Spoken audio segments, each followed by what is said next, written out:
Hey, I'm live. I ain't know if I'm live yet.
All right.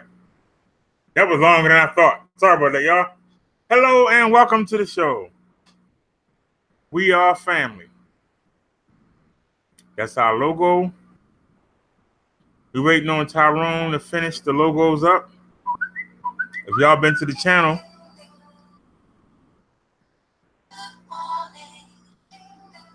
okay.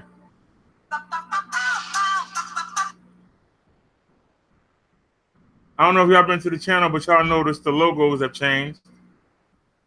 kept getting a lot of heat from the trolls saying that the family, you know, saying how can this be a Christian-based channel when we doing the family? It's supposed to be the family, and the family is the mafia. So we've done away with the family, and we're just going back to BD family. Hopefully Tyrone will get them logos ready. I spent 4 hours. I actually stayed up all night working on trying to find something to fit in the YouTube box. But anyway, let's keep moving. I found something else out today in Vic chat. It's not me. It's you. Because I took some of the topics and I went over there in Vic chat, and I only got one person to respond. And I was in the chat. They wanted to talk about Tyra or the video game. Nobody wanted to deal with the chat. So at least I know it ain't me. It's y'all. So topics today, we got a whole bunch of them. The whole time that song was playing, I was trying to find it and couldn't. But the 16-year-old boy that ran over the female police officer, they charged him and the other 3 boys that was actually in the house burglarizing when the police got there, when the lady got there. They overcharging the boy. Now, they should charge him. If he stole the car, he should get a charge for that. He killed the police officer. He should get first-degree murder. Then they should give him a burglary charge. And leave it at that. Don't confuse the jury. They charging him with 12 counts. 1 count of first-degree murder. Then they charging him with, they must have robbed more than one house because he has 4 burglary counts, all with a maximum of 20 years. Then they charged him with 2 burglary charges, which are misdemeanor, which is a maximum of 5. So right now, not counting the murder, we at 90 years.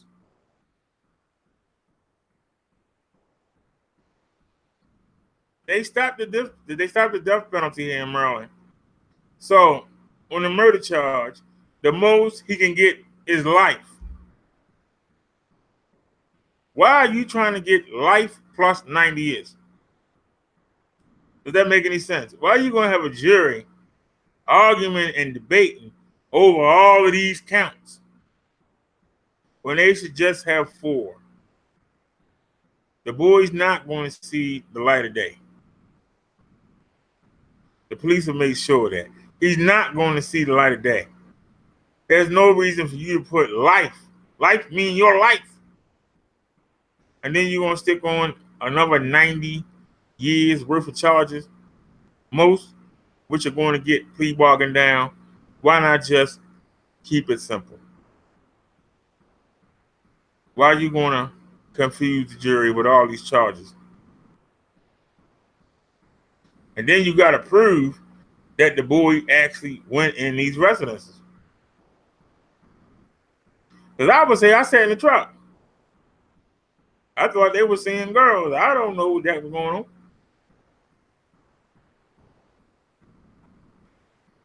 Now,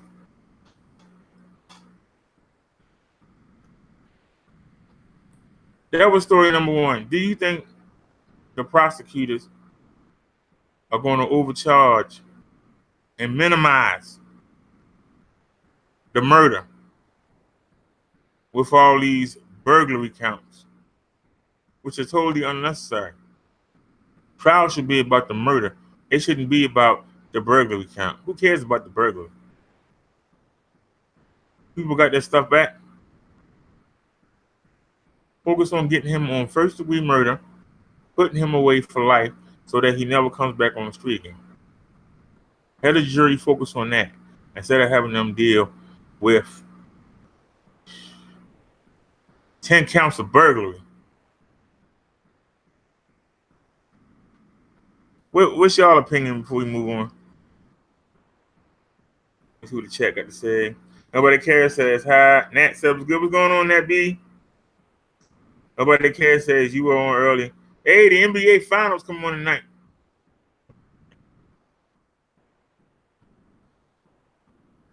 Oh, y'all, we got celebrity in the house, Vanessa Williams. What's going on, Vanessa? Common Sense said, hey, Derek. Vanessa said, Dan, where you at?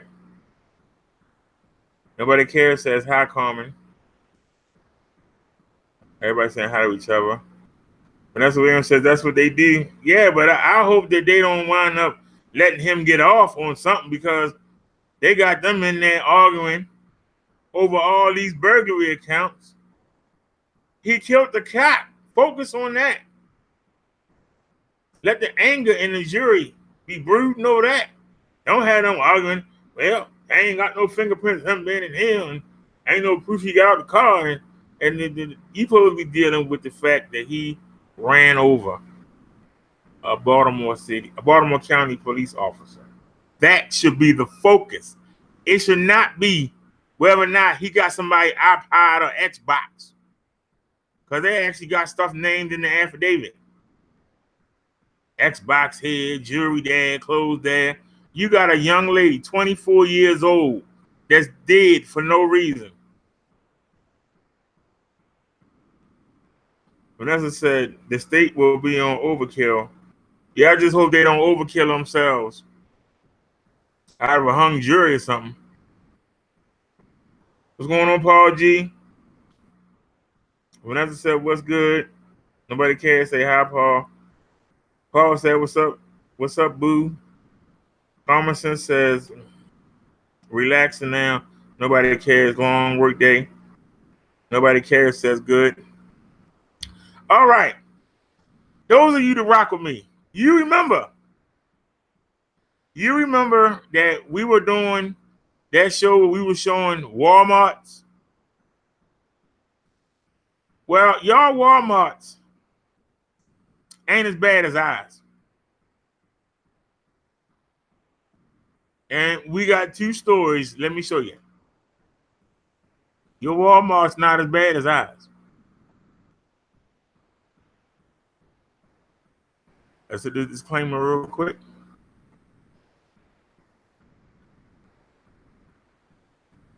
To everyone. All right, waiting on y'all to catch up.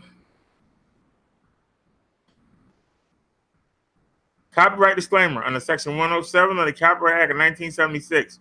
An allowance is made for fair use of purposes, such as criticism, comment, news reporting, teaching, scholarship, and research.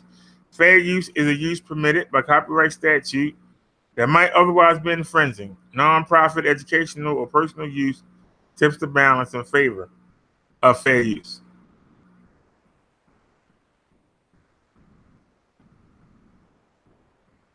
All right. When this catch up, I need y'all to let me know if y'all know this lady. But they looking for her.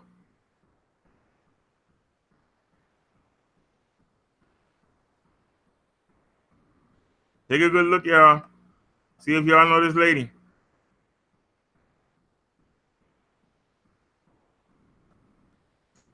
The Baltimore Police Department needs your help identifying a suspect they say stabbed and cut a pregnant woman in the head, face, neck, and back with a sharp-edged weapon.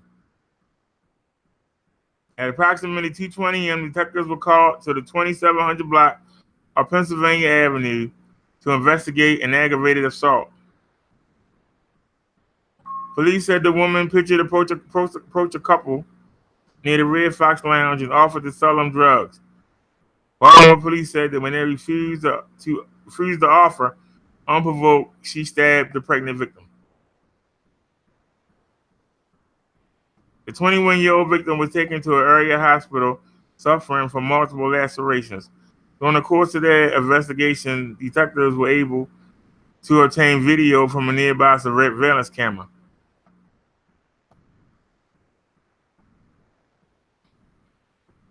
And I ain't gonna tell you all that. I'm gonna get y'all in trouble. And with the boys to come back there.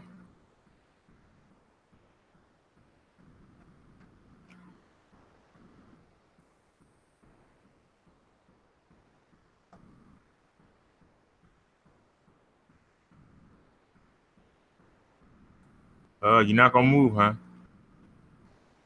Okay. Give me a second, y'all. Computer kind of slow. It just came in. Might as well hit it while I see it. Might as well hit it while I see it. By the way, we on Fox 45 News, local TV station.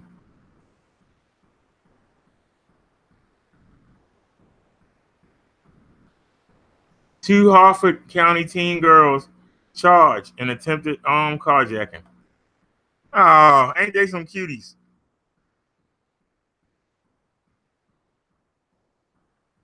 Two Harford County teens are being charged with attempted carjacking in an incident that prompted the lockdown of an elementary school earlier this month. Breandon Jones and Tasia Jean-Pierre, both 16 of Calmia Road in the Bel Air North area, were charged as adults in relation to the incident, said the Harford County Sheriff Tuesday. Through investigation, it was determined that the victim was in the area of Calmia Road when two females flagged him down and asked him for a ride to Dublin Elementary School. When he arrived and pulled in the parking lot, one of the suspects sprayed the victim in the face with a substance, and another put what he believed to be a gun to the back of his head and attempted to rob them, explained the sheriff.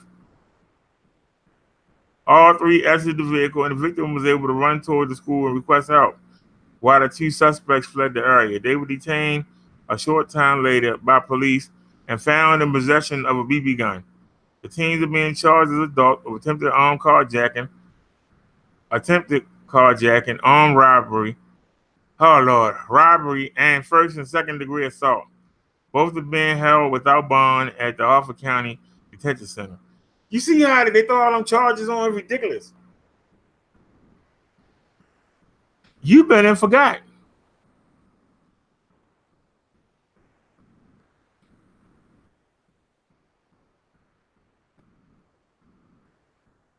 That's a shame. I can't even find the stories I'm looking for because they keep popping up. You know you live in a bad city. 12-year-old boy charged after allegedly pointing replica gun in an auditorium of a Maryland middle school. Now, I'm going to tell y'all something right now. I know this gun. This is a BB gun. I can tell you right now, that is a BB gun.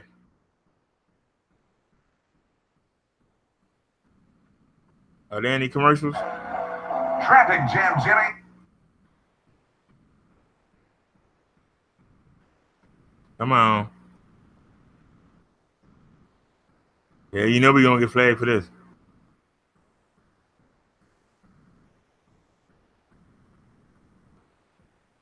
Oh, no. Well, Jennifer, the museum is inside. Well, Jennifer, the museum is inside Hey, this building behind me. I made a mistake, y'all. Made a mistake. Doggone it.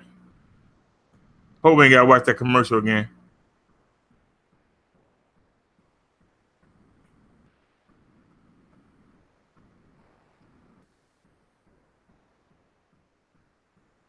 Come on. Killing me. Come on. Want to play? Bumper heads here? Why not? Come on.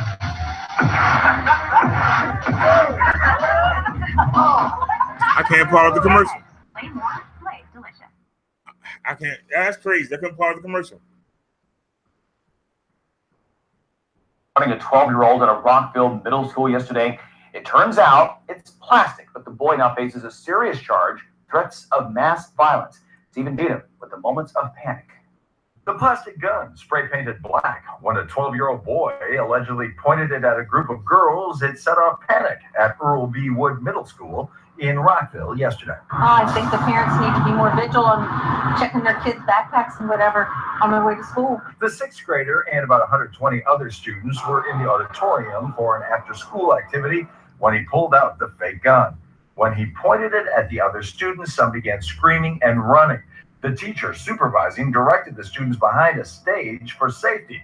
Then she approached the boy, his finger apparently on the trigger. She ordered him to hand over the gun. Wow, pretty brave. So the teacher approached the 12-year-old. He was sitting on a mat. It looked like he had his finger on the trigger of the gun. She ordered him to hand it over. He put it in what looked like a book bag and then gave it to the teacher. She quickly realized it was a toy gun. I didn't hear about it. Despite the school system saying it notified parents yesterday, we found several who say they had not heard about the incident. Meanwhile, the boy was taken into custody. He faces several charges and disciplinary action from the school system. At the end of the day, he was released to his guardian's custody. Stephen Cheetah, ABC 7 News. Well, Jennifer, the museum is in. That's a daggone shame. Now it's starting to happen in the middle schools now, y'all.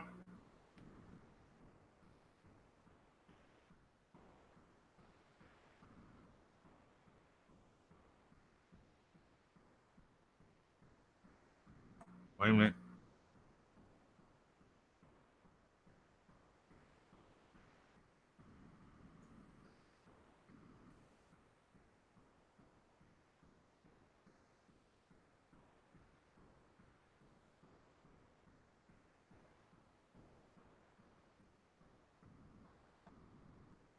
Come on. All right.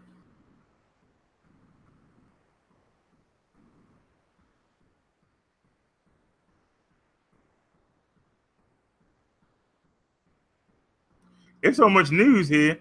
It's hard to find what you're looking for. Yeah.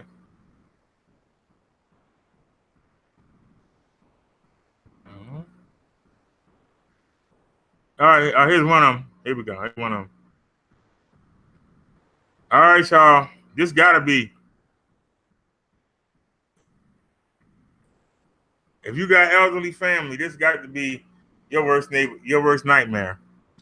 Elderly woman kidnapped at Aberdeen Walmart and robbed. If y'all see, this is a picture of one of the suspects.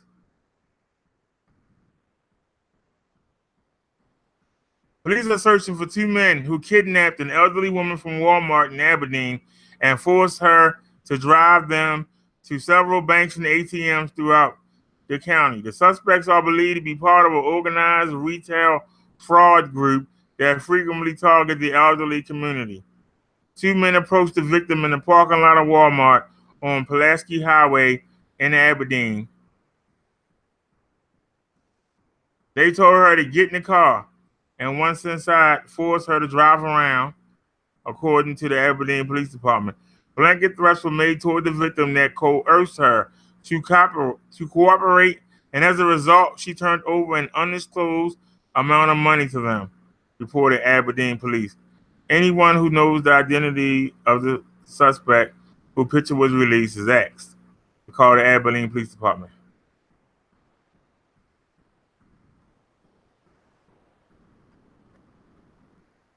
And I'm still looking for the other Walmart story. Where's the other Walmart story?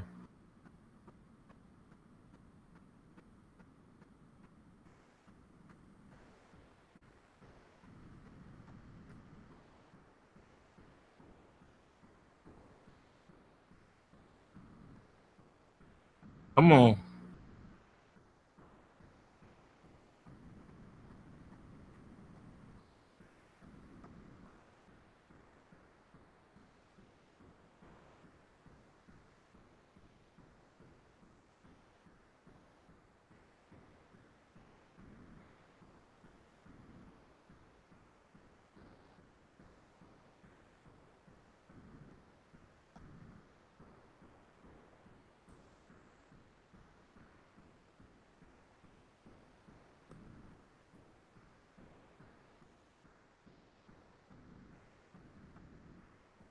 Where's the other one?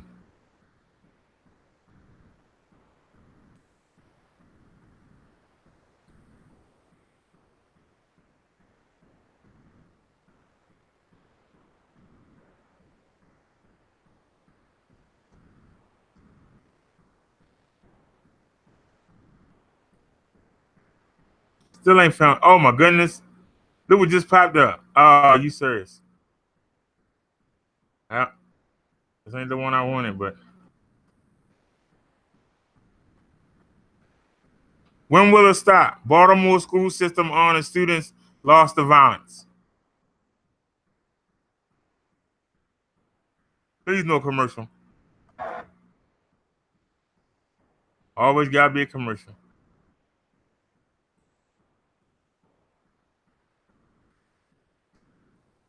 5, 4, 3, 2, 1.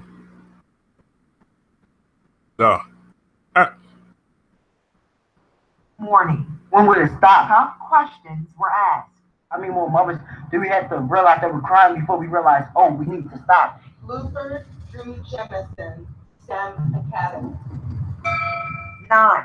Baltimore City School students whose lives were cut short remembered. 3 from the very same school.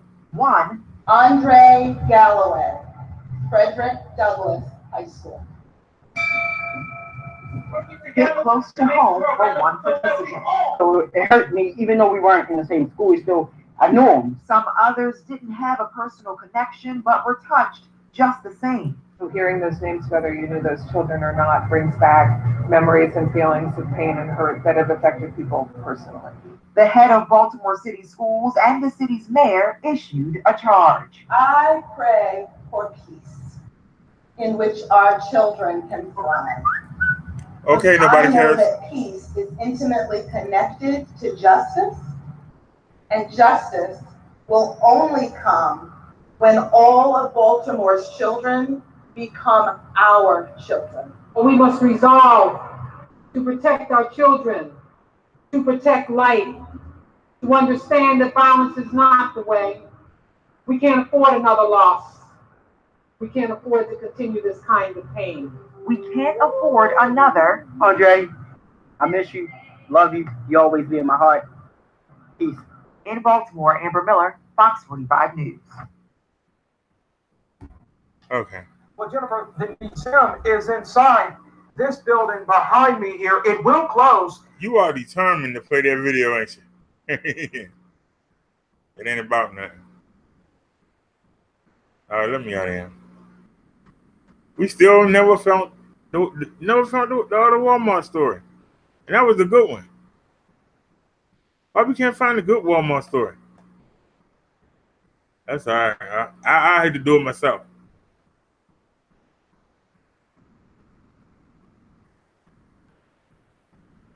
All righty, y'all. I couldn't find the other Walmart story. Other stories kept coming in as I was scrolling. So I was just reading them off. I mean, I ain't even know about these stories. This is like off top of the dome. But the other Walmart story was a man and a woman was in the Walmart. I'm on the wrong camera. Hold on a second, y'all. Why am I on the wrong camera?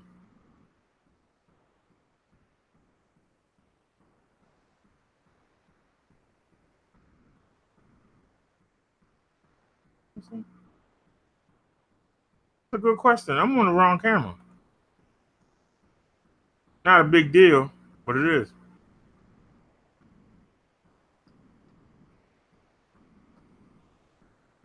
Open.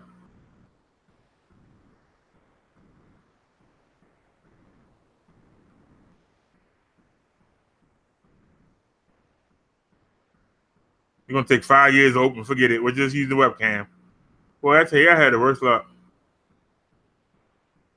It's just sad.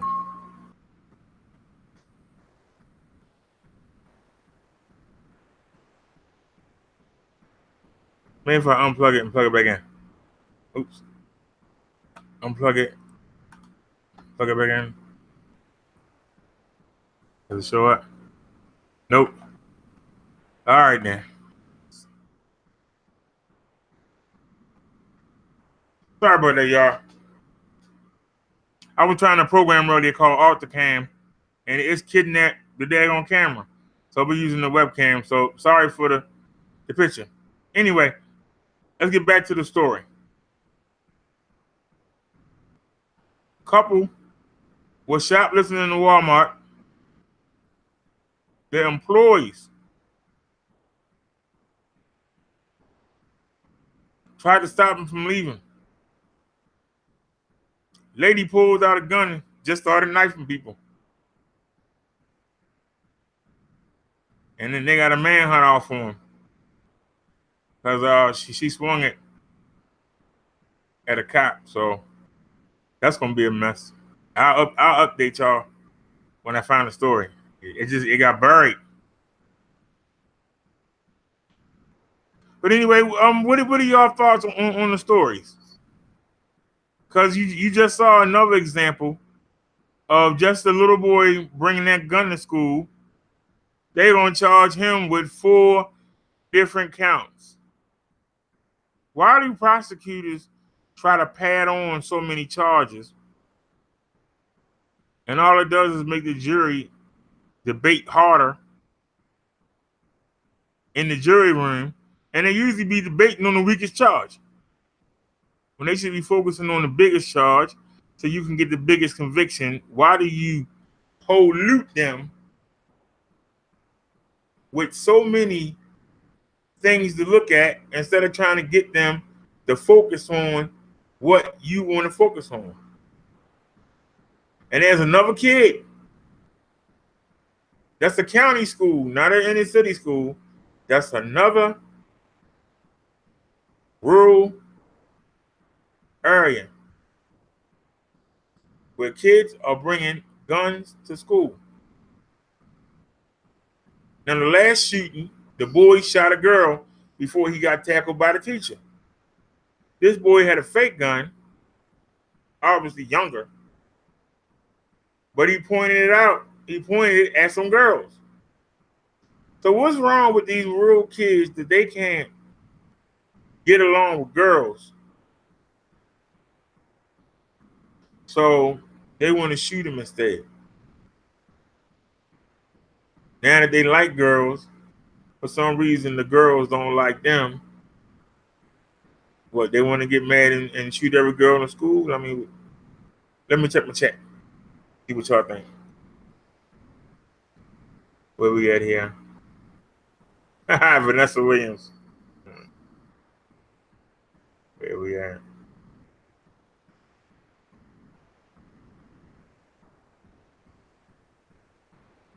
When I said, what team you going for? Honestly, I don't like Cleveland. Because the way they cried about us taking that sorry Browns. I personally don't like Cleveland. Because Cleveland sucks. Cleveland sucks. Cleveland sucks. Cleveland sucks. But LeBron James brought my Heat 4 trips to the finals and brought us 2 championships. So I will root for LeBron James, but I could care less, to tell you the truth. But I will root for LeBron James to get 1 more. Even though Cleveland sucks. Cleveland sucks. Cleveland sucks. They don't rock, they suck. Thomason says law enforcement involved, they're going hard on the perpetrators. Yeah, but I just hope that they don't overcharge their way out. Just like with the OJ trial, they had all those charges to prove, and they were doing fine into the glove part. That's why you want to keep it simple. All it takes is 1 juror. 1 juror that's not convinced.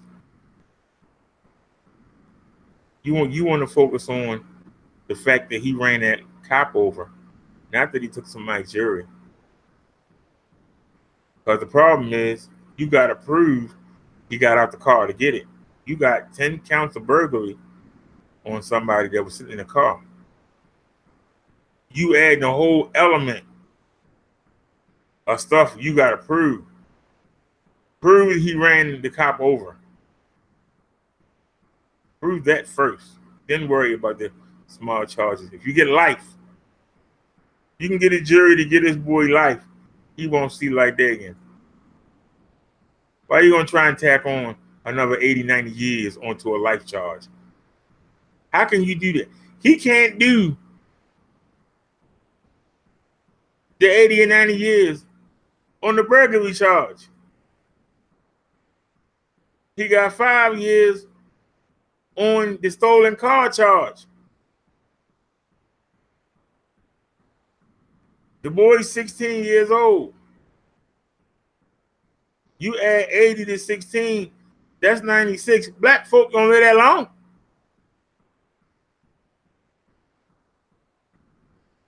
You can give him the time on the burglaries, he won't see light of day again. So why not just focus on the murder and get him off the street for good? I'm just trying to make sense.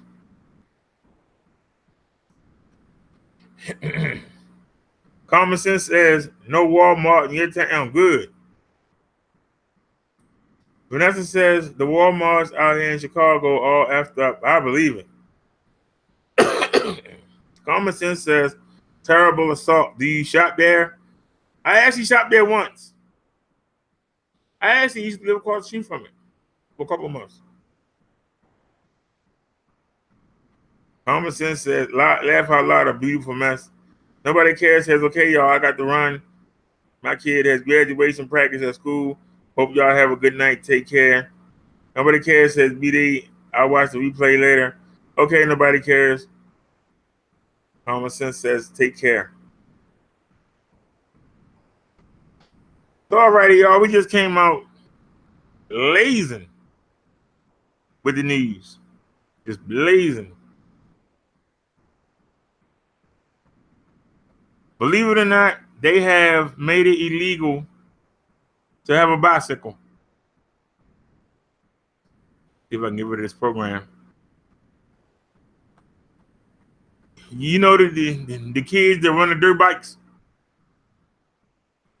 They made it illegal.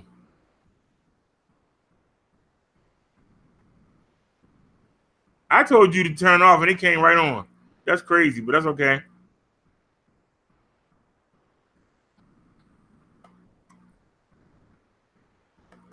Put it on that one. Okay? And you close. Close. Program won't close.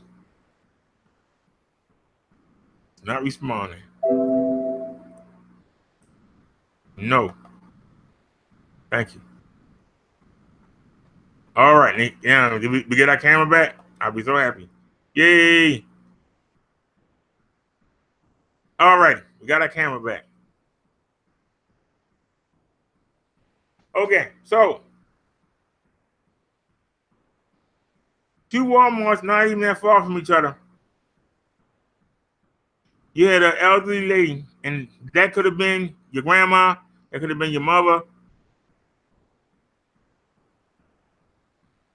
They made her ride around to ATM to ATM. She had to be terrified. She literally had to be terrified. But I keep telling y'all try to run, they're going to come get you. You try to run, they're going to come get you. They ain't wore the cities out, the crime. Now they coming to a town near you. They coming to a town near you. You think because you move out that you safe? They coming. Just like them 4 teenagers was hitting all them houses. Them people thought they were safe. And like I said, if it had been a black neighborhood, wouldn't nobody have called. Maybe that cop would still be alive. Just being honest. Also,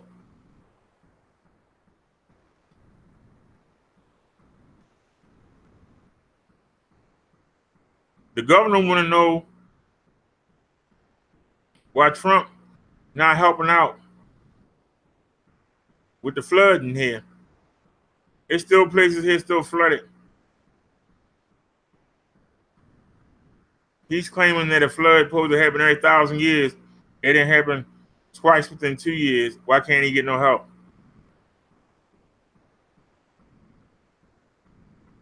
I say it again, and you want to live out there on the water, take your chances. I don't feel. I feel bad for you, but I don't feel sorry for you because you knew what you were getting into. You moved up there. You knew you was out there where it could flood. That Susquehanna ain't no joke. Susquehanna and the Potomac River, they are not jokes. Because they dump right out into the sea. Any river that dump out into the sea, any hurricane or winter storm that come across the sea can take that water and flood you. And you know it. And yet you still want to put your houses right next to the daggone water so you can be, then I feel for you, but I don't really feel for you because you knew what you were getting into. You understand what I'm saying? You didn't have to move there. You did not have to move there. You wanted to be by the water. You want to play. Don't get mad when the water play you.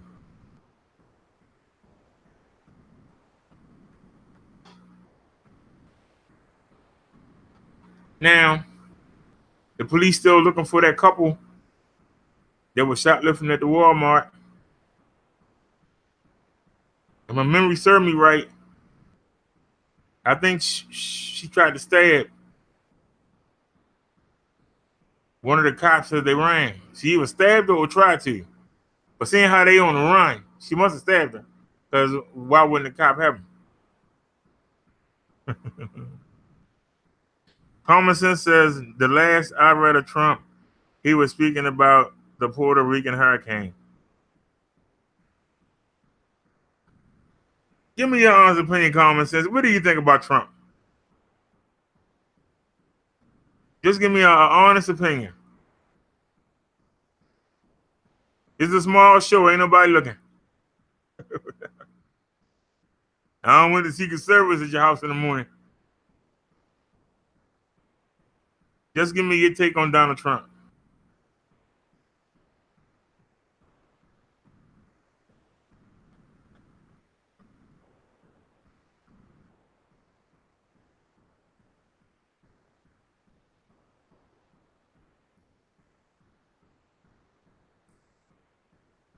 Waiting on his delay. Me personally, when you reach the stage that I reach,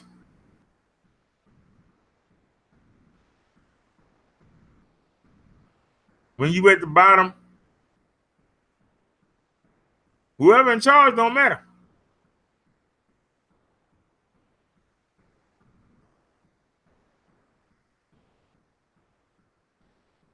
Common Sense says, Derek, you know I don't like political discussion. I didn't ask you nothing about politics. I asked you what you thought of the man. He the most powerful man in the world. I think he a little bit of an ass.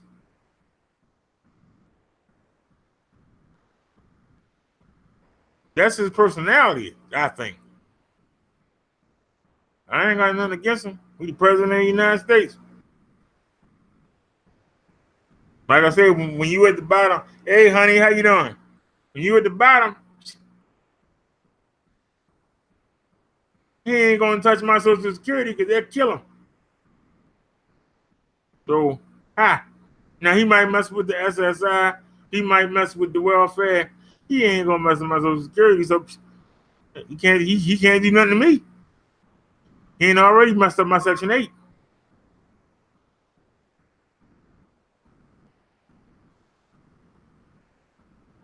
So, I could care less. If he just rolled off the bridge, I wouldn't blink. Maybe somebody bring that Section 8 back. Common Sense says he can be a bit narcissistic. You know, I tweeted him and he wouldn't answer me back. I tweeted him a couple times.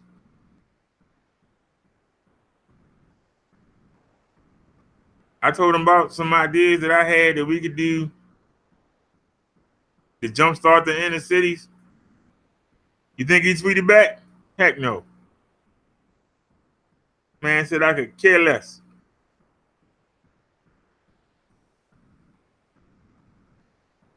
When he said that blacks was lazier than Mexicans, I told him I agree with him, but you still shouldn't have said it. You wrong for saying it. And I made a video about it too.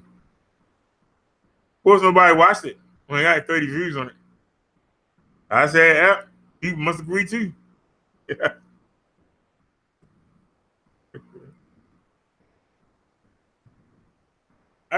You said, what did I say? I told him, instead of reparations, why don't you find out every African American that's entitled to them, and instead of giving them money, why don't you give them businesses and make them run it? And that way, they'll have their own. It doesn't matter what kind of business, because we don't make nothing. Anything better than nothing. Toilet paper, toothbrushes, wherever. Sheen, something. Get them something where they make a business. You know, a business where you make something. Right now, we don't make anything. So if you can get everybody to have a percentage. Now, if you sell your percentage and go waste it and go broke, that's on you. Then you can't complain. You can't say, you can't complain. If you got your own, you ain't complaining. If you got your own.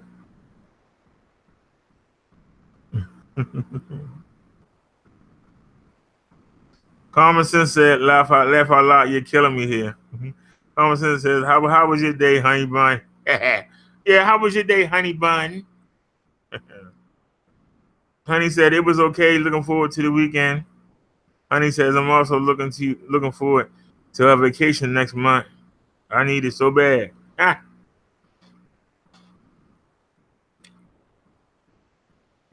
miss working. That's probably why I spend so much time doing this. I can't wait till tomorrow. Our computer supposed to be here tomorrow. The one I bought Sunday.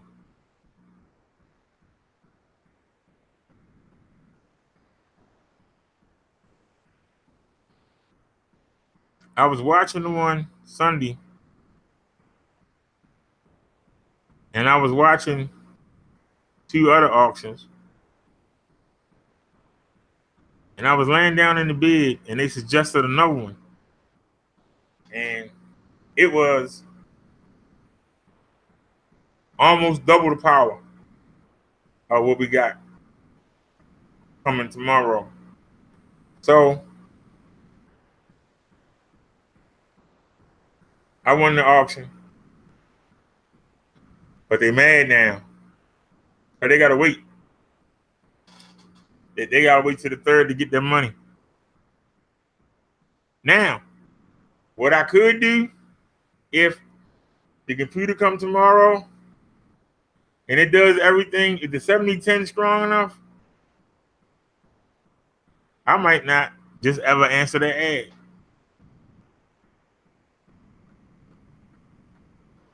So we'll wait and see. If it ain't strong enough, I'm going to have to buy it. So, but it's all good. I'm gonna take the money. I'm gonna take the money out my check and get it. Let me see here.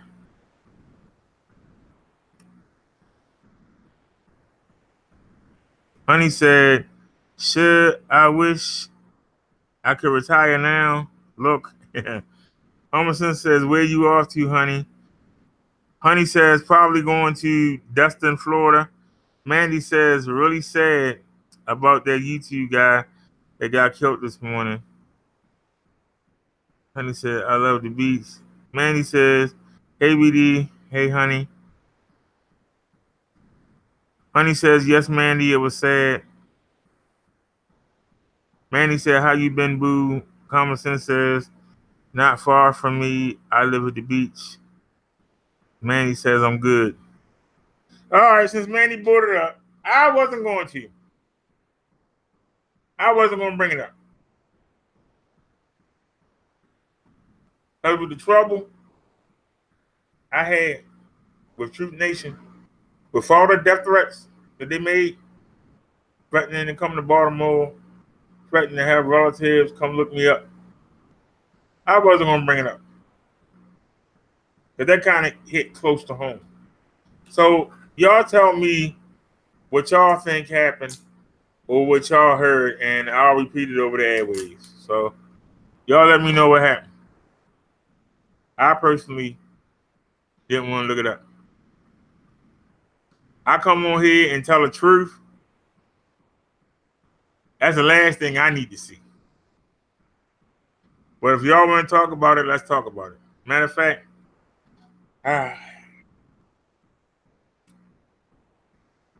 this is how you know you're a champion. Is anybody don't have a wrench?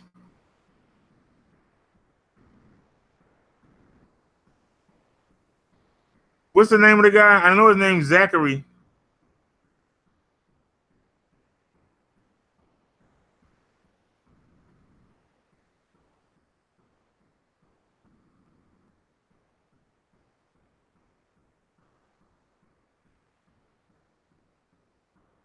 Did you say what I'm talking about? I'm talking about the Zachary dude. I was trying to ignore.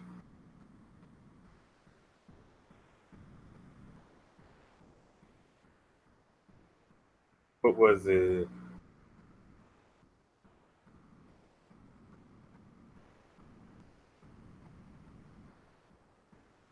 Back TV murder?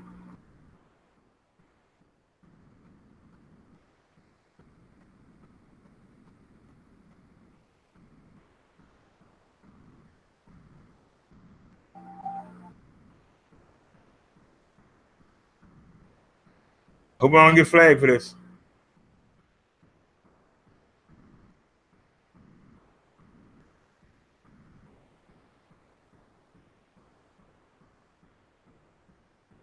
All right.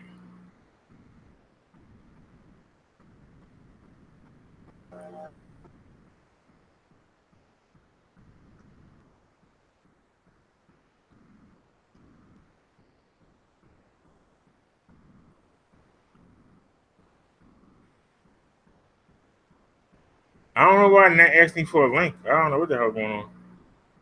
All right, y'all. Let's do this disclaimer. Boom, boom, boom. Then we'll go to this Zachary TV.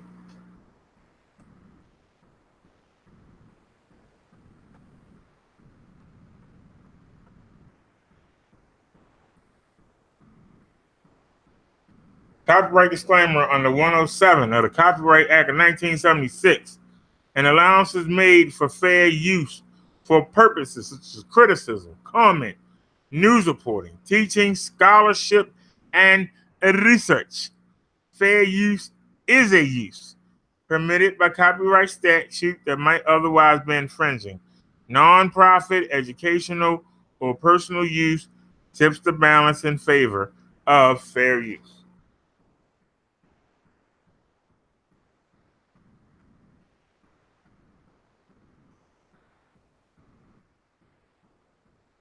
All right, let's bring y'all along. Let's see what happened to this young man. Watch this under the articles of fair use.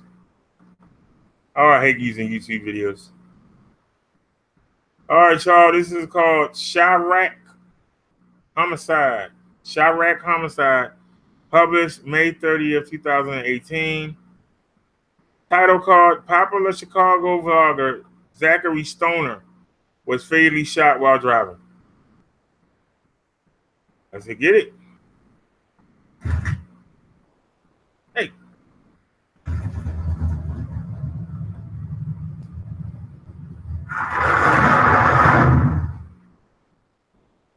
"30-year-old man dies in Prentice Road shooting on Clark between Harrison and Polk. He was the driver of the silver Jeep that crashed into a light pole after he was shot in the head and neck."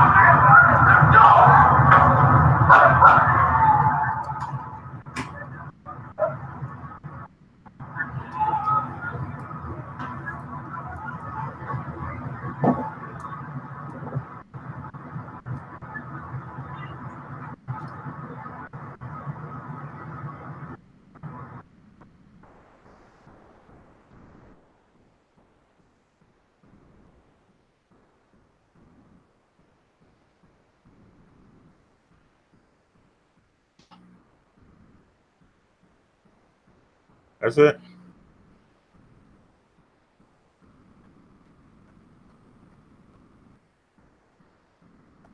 The shooting death of a popular Chicago video blogger. Freeze. Under the articles of 1976. We're watching this video. Zachary Stoner, rest in peace, Zach TV. And this is Two Neeks Entertainment. Two Neeks, like Monique, but number two Neeks Entertainment, published on May 30th, 2018. A 30-year-old Zachary Stoner was killed in the South Loop last night. WGN's Courtney Guzman has details. A wave of shock is traveling through Chicago's hip-hop community. The death of Zach Stoner comes as a surprise. He considered himself a reporter who prided himself on showing the real and rough sides of Chicago streets. He had a massive following on Twitter and YouTube where he posted thousands of videos. This blogger went by the name of Zach TV and was known for interviewing up-and-coming Chicago rappers raw and unfiltered. He was the nose to the streets. Zach was very bold. He goes to the hooded spots. You know what I'm saying? He's just respected, that's what he does. His real name was Zachary Stoner, and he's been friends with Paul Robinson for the past 3 years. Stoner, who was 30, was killed around 1:30 this morning on Clark near Polk. Robinson tells me his friend had just left a rap concert at Refuge just a few blocks away. I'm hearing stories about they mad at him because he may have done interviews with certain rappers or whatever, but that's not his fault for him doing his job. I don't know why someone would just, attack Zach and shoot him because he's not that type of person. He showed love to everybody in Chicago. Police say Stoner was driving when he was shot in the head and neck. His silver Jeep crashed into this light pole. And then there was this older model Chevy Capri left at the scene. It had front and rear end damage and was smoking from the hood. Several videos have surfaced showing the moments after the shooting. You could see people get out of that Chevy and a third vehicle open the passenger side of Stoner's Jeep and eventually pile into that third car and drive off. I don't know if they was personally shooting at him or if it was somebody he was with. I don't know what it was. All I know is, my friend gone. Chicago police are still investigating, and so far, no one is in custody. From Prentice Road, Courtney Guzman, WGN News. People suffer. All right, that's good. That's enough. That's enough. Let me out. Okay, let me out again. Okay.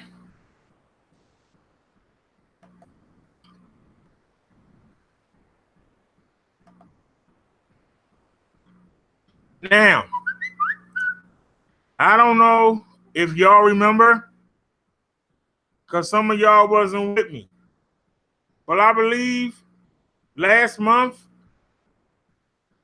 it was last month or the month before, we did a video and we actually watched Zach in Baltimore. Do y'all remember? He kept walking up to people saying he was Zach TV. Y'all remember? So we actually did a show on him when he came to Baltimore. And for all y'all that do all that silly beefing, I hope it's coming home. I hope it's hitting y'all. Y'all can see how dumb this stuff is.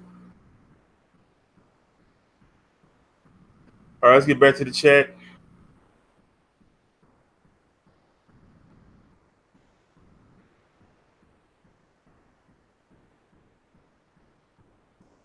Trying to find a beginning.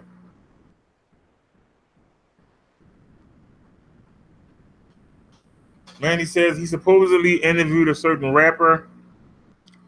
Mandy says other people got mad. Common Sense said, "What are you talking about, Derek?"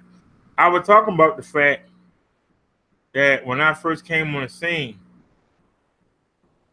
I was saying such harsh things about True Freeman that his nation was actually issuing death threats.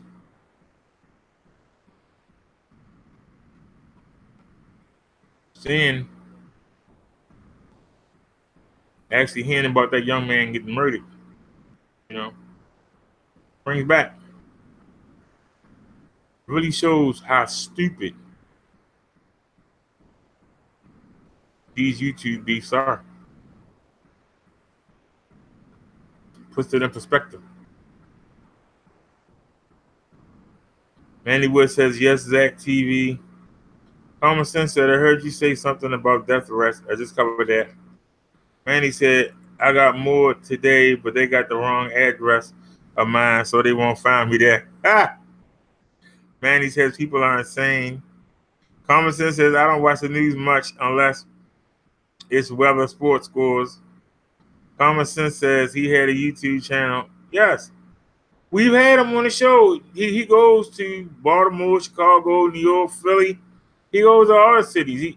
We showed him when he was here. Manny said, I think he did the interview with Irene and that Kanika death. Honey said, yes, he did, Mandy. Manny said, he's in Chicago. Manny says, terrible. Honey says, last time I watched one of his vids was the Irene interview. Common Sense says, wow, she had a birthday yesterday. She would if she was alive. Common Sense said, Tommy lost the channel. What else is new? Mandy said, they don't know why they're doing it either. Common Sense says, what nation? What nation? The same one that just flagged down Tommy channel.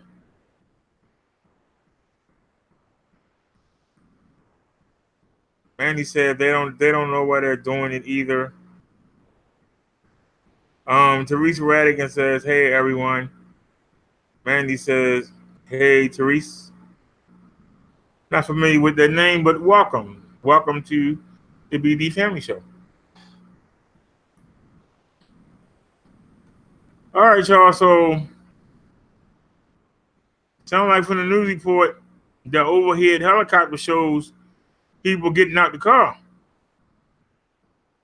and walking and getting in another car. I don't know what's going on with that. Somebody in the car kill him?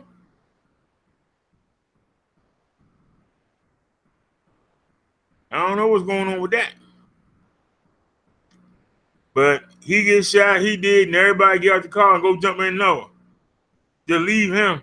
Like, ha, sorry, sucker. That's crazy right there. Yeah, may he rest in peace. But, you know, and it shows, it really shows. You know, just like last year when Tommy was walking around downtown threatening True Freeman to come down there, or Poppy keep threatening everybody. That's what it can lead to. All that beefing and hooping and hollering, that's what it lead to.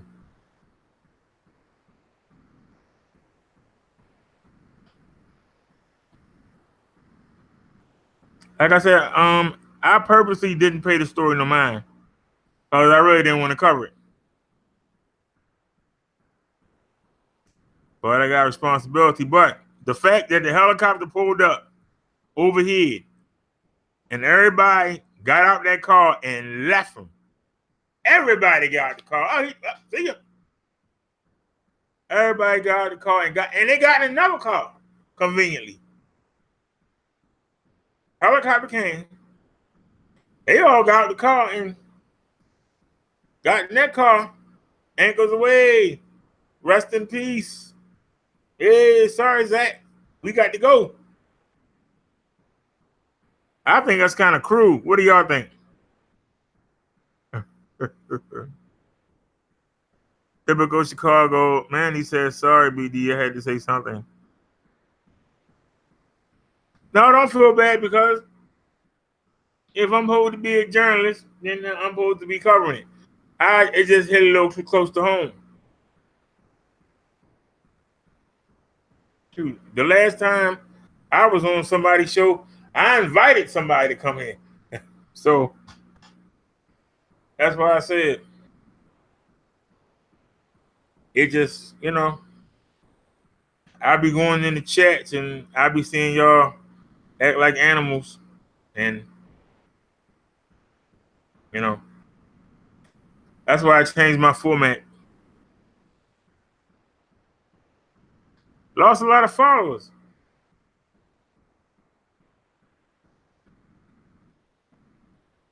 Boy, I switched, man.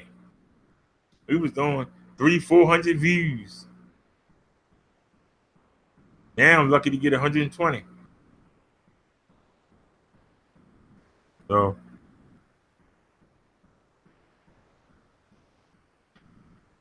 yeah, they just left him there. And that's what I mean. I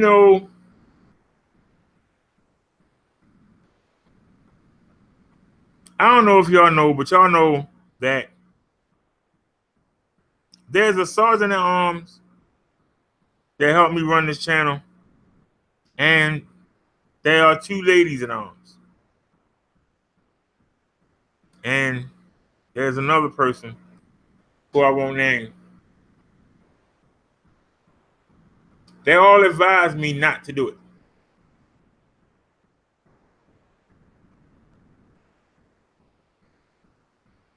They advised me not to do it.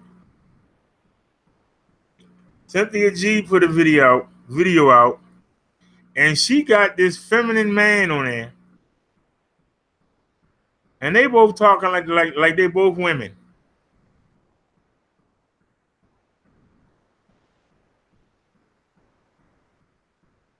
And she's talking about how every time she start to ask a black man about white supremacy, that he asked her to take off that daggone wig. She was trying to say that men are weak, that black men are weak, and that women don't have no reason to stand behind them. I was going to pull that video up because that man she had, that sissified man, then chimed in, yeah, and most of the ones that ask you about the weed is broke, but they know they can't afford to get you no weed.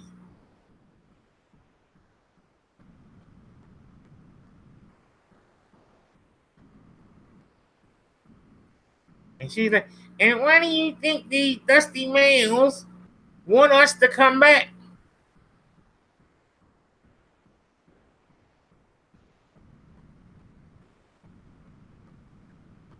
Honey, when they gave y'all the check in the free house, y'all left.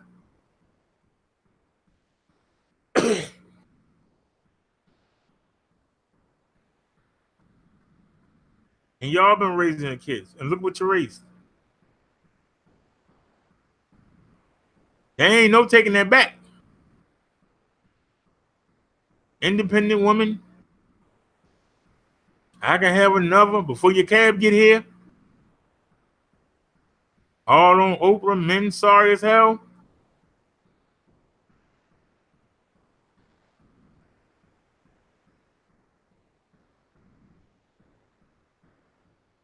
Instead of you admitting that you hate yourself, that you got to put somebody else's hair on your head to make you feel like a woman, and you wonder why you ain't gonna never see marriage. Who wants to marry somebody that hate themselves? You hate the way you look. You rather put a trash bag on your head. You can't afford to get that fake hair. You'll put a trash bag on your head before you let somebody see your natural hair, the hair God gave you. Why do you think nobody don't want to marry you? Why nobody don't want to be with you? You don't love yourself. How can you love somebody else? How can you love your kids when you don't love yourself and you teach them?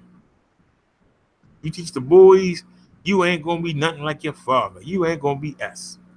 You tell the girls, I'm so tired of messing with your nappy head. I'll be glad when I can throw a weave in it.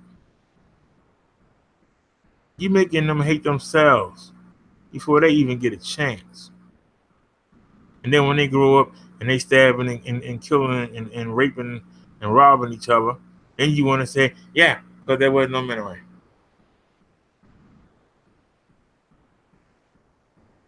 Come home. Take that makeup off. Take them bodysuits off. Take that butt injection out your behind. Take them mangy manes off. And come home, black woman. Come home and bring these families back together. If it's too late and we got to let these two generations pass, start raising your daughters. No sex till marriage. If a man wants her, he will marry her. Make them stay home to the age of 26. If they still virgins by the age of 26 and don't no man come a courting, ain't nobody going to come a courting. You might as well set them off in the wild. Consider that one a loss. She might be 400 pounds. She might have one eye bigger than the other, but as valuable as a pure woman is in the black community, if ain't nobody coming to get her, there's something wrong with her.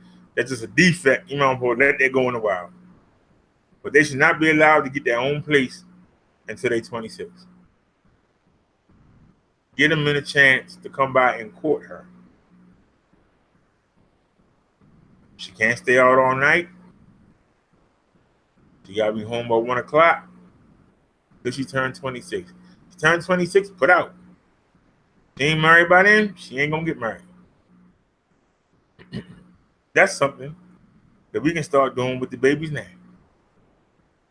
Teach our young boys how to take care of themselves so they ain't walking around a raging hormone and they wait until they get married to have sex. You know the majority of them ain't, but you can still set the standard.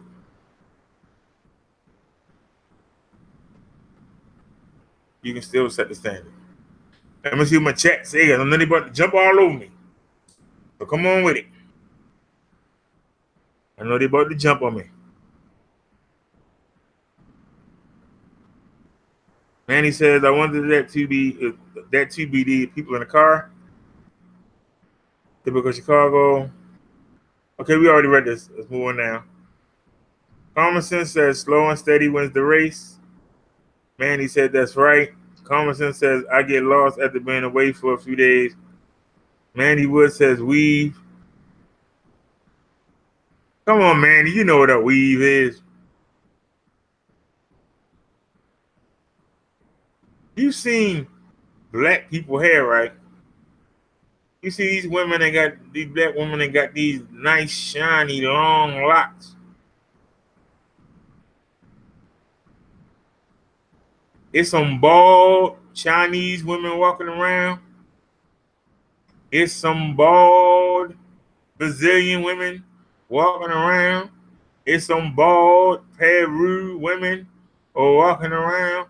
It's some bald Mexican women walking around.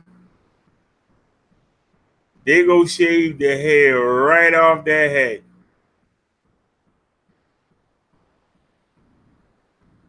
Put it in plastic. Ship it to the United States. Go in any ethnic hair store. You'll see rows and rows and rows and rows and rows of somebody else's hair. And some of it is polyester. Some of it is off the horse. But you gonna pay top dollar. You want the real hair. The real hair they cut off somebody's head.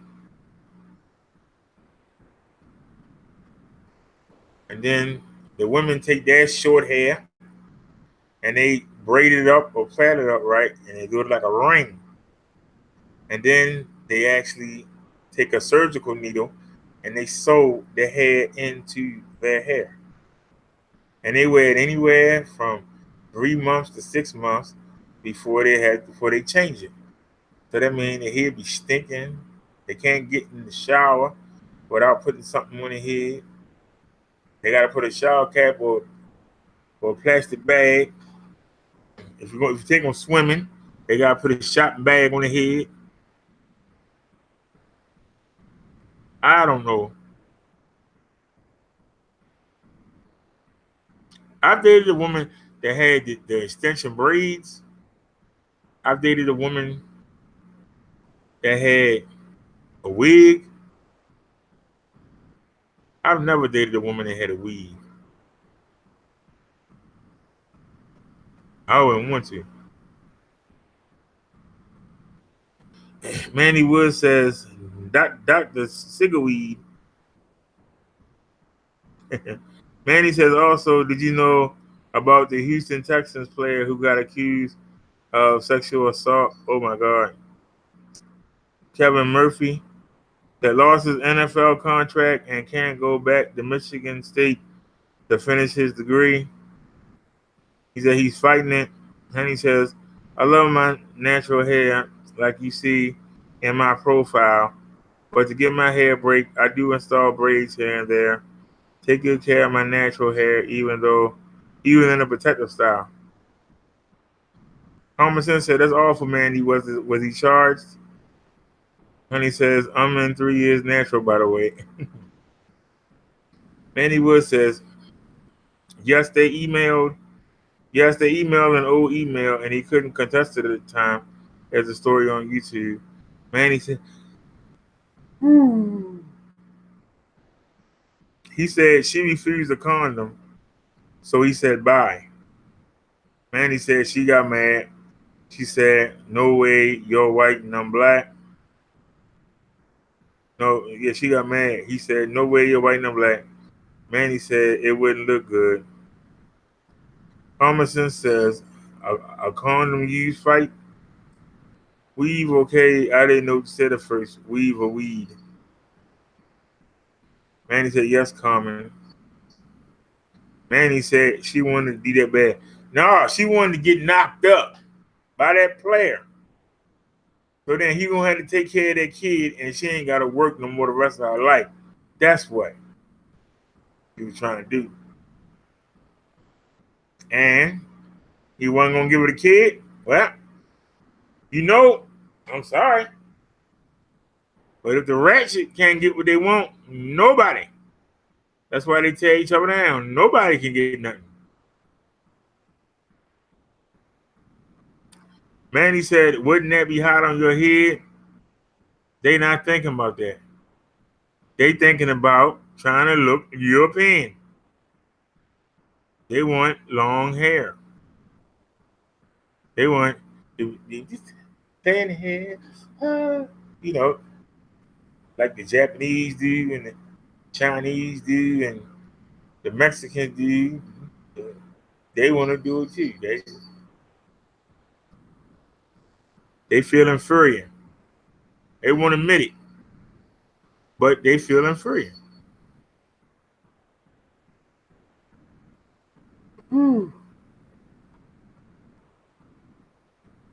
Manny says, I live in Houston. Homer says the laugh aloud. Manny said, no way, too much humidity. Honey said, dark, funny. Honey said, oh my God, humidity down here is no joke, Mandy. Manny said, I have a question. Why can't they wash it if it's real? Because you never seen them fight and wonder why all that hair be on the ground.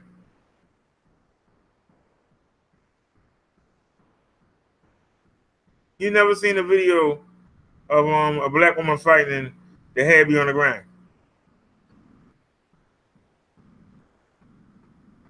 Common sense says a shopping bag on their head. Yeah, anything but to show you're natural. All right, y'all. I know y'all done watch Willie Williams. I know y'all done watch Willie Williams.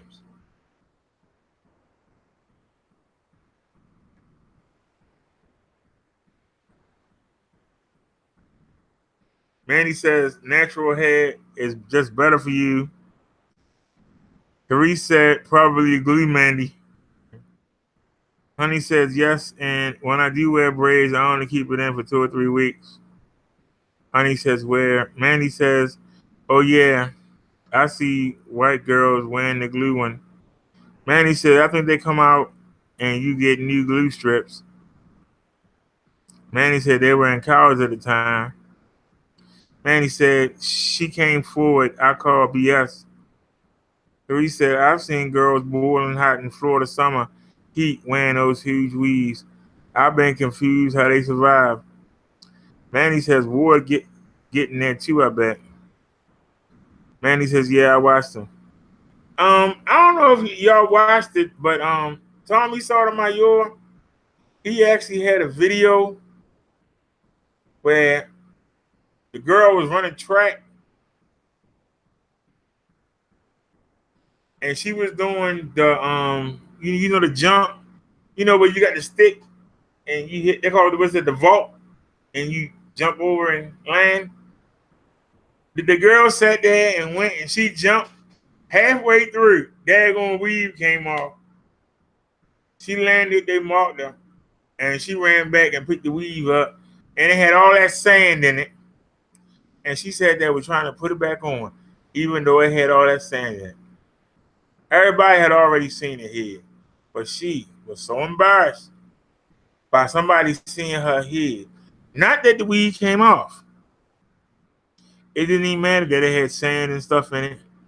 Just the fact that you could see her natural hair was more embarrassing than putting on a weave full of sand.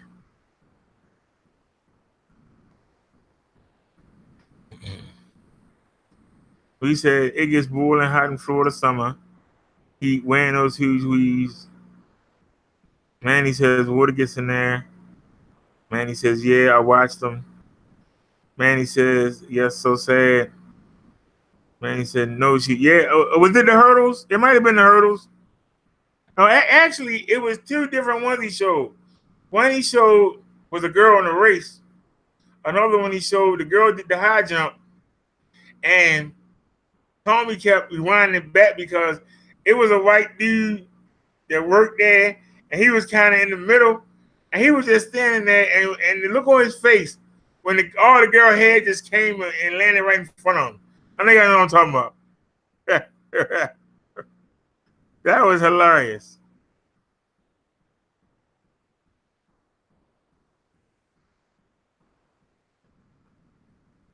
Hey, what's going on, Winky? I call you Winky. Everybody else call you Kelly. So should I call you Kelly?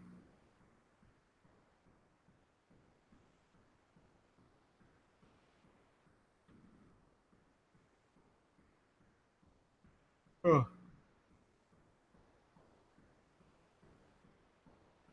All right, y'all saying hi to each other.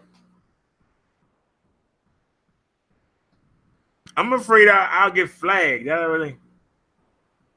I definitely don't want to play none of Tommy's stuff. I don't think we got flagged for Willie Williams. Let me take a look here. Give me a sec, y'all. Talk amongst yourselves.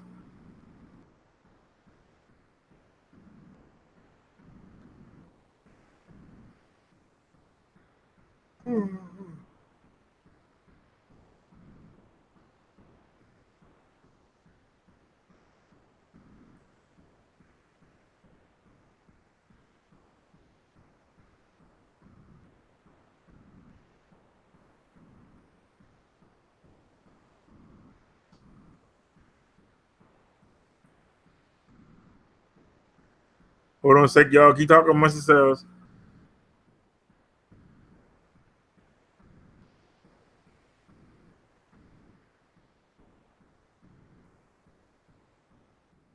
Yeah.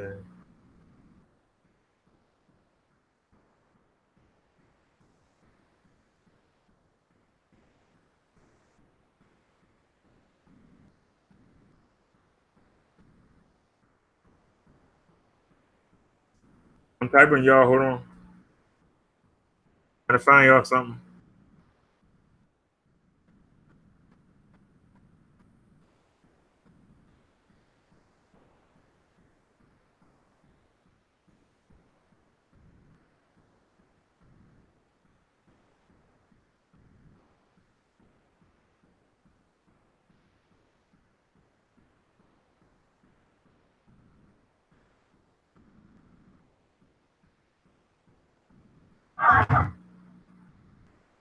All right, y'all. Let me let this commercial pass.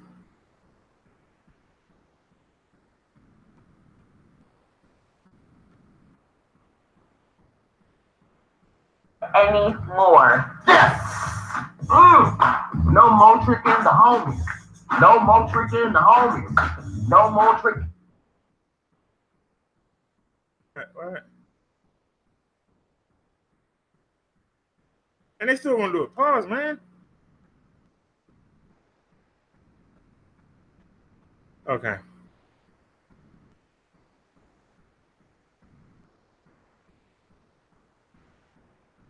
Alrighty, y'all. Let's do the disclaimer. Hope we don't get flagged for this.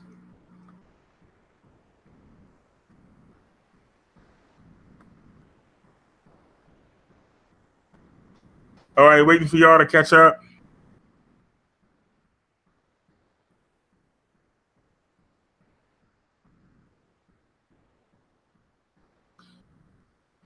Copyright disclaimer. Under Section 107 of the Copyright Act of 1976, an allowance is made for fair use for purposes such as criticism, comment, news reporting, teaching, scholarship, and research. Fair use is a use permitted by copyright statute that might otherwise be infringing. Non-profit, educational, or personal use tips the balance in favor of fair use. All right, y'all. We're going to be watching the video on weaves. It's an educational video, so it falls into the parameters. All right, let me bring y'all along. All right, waiting for y'all to catch up.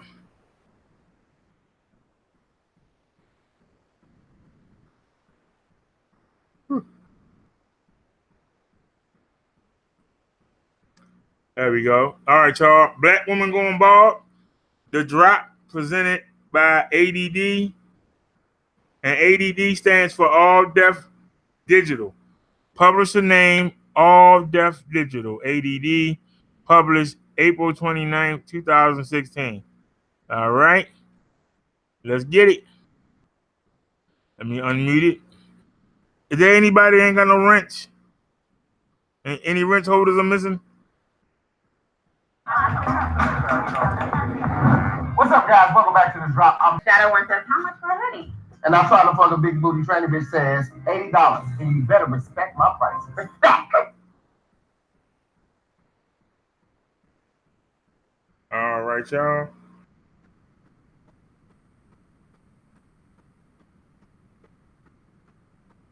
I had to go to the bathroom, so I missed it.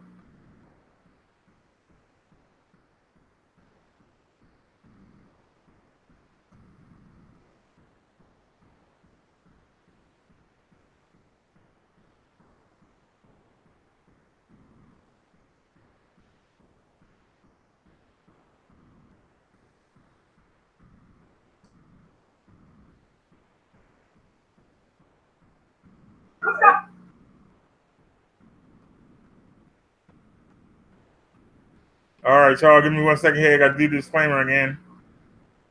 And then we're going to watch a fight where a young girl actually loses. She actually loses her weave. So, let me do the disclaimer here. Copyright disclaimer under Section 107 of the Copyright Act of 1976. An allowance is made for fair use for purposes such as criticism, comment, news reporting, teaching, scholarship, and research. Fair use is a use permitted by copyright statute that might otherwise be infringing. Non-profit, educational, or personal use tips the balance in favor of fair use. All right, let's get it. Stop sharing.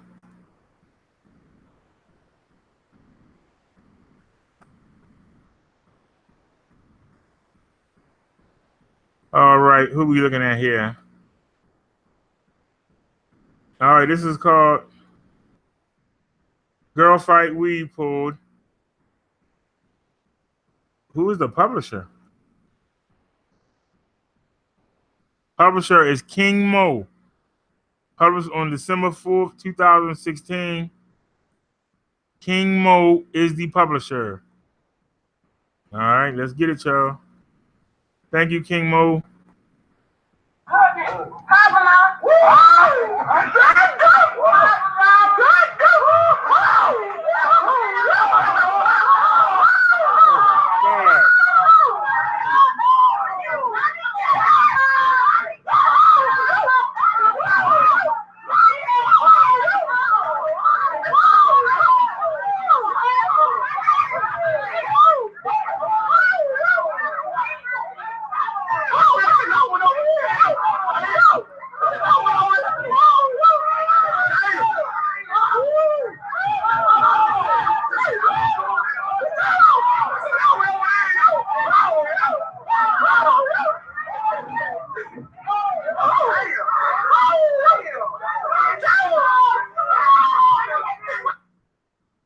All right.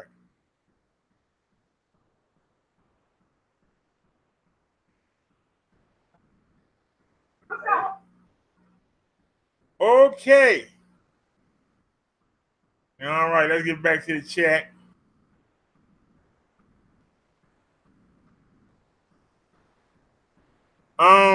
I don't know what to say. She had the guy was joking about George Jefferson. That woman had a serious George Jefferson. Don't put that crap in your head. She had the serious George Jefferson. God darn. She better not ever let her man see her with the daggone thing on her head.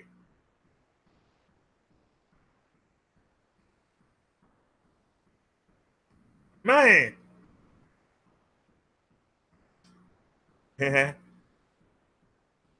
Winky, a.k.a. Kelly Holmes, says, peace, family.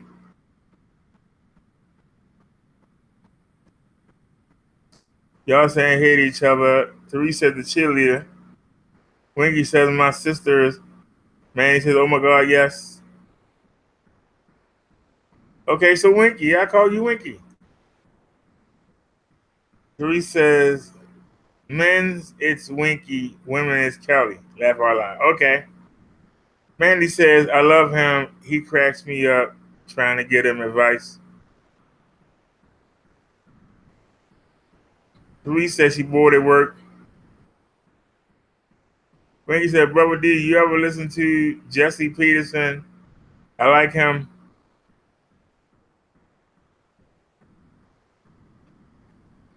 He kind of corny, but yeah, I listen to him. And don't get me wrong, a lot of things he says is right,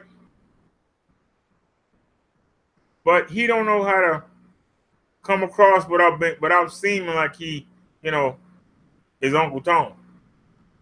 It's the way he come across. Your delivery sometimes is more important than what you actually say. He comes across like he was raised in a closet somewhere and don't know anything about the rest of America, only with a closet where he live at. That's how he come across. Like he just this black person that just was born into the world, and all he knew was some white people around him. That's how he act. Like he don't have no flavor.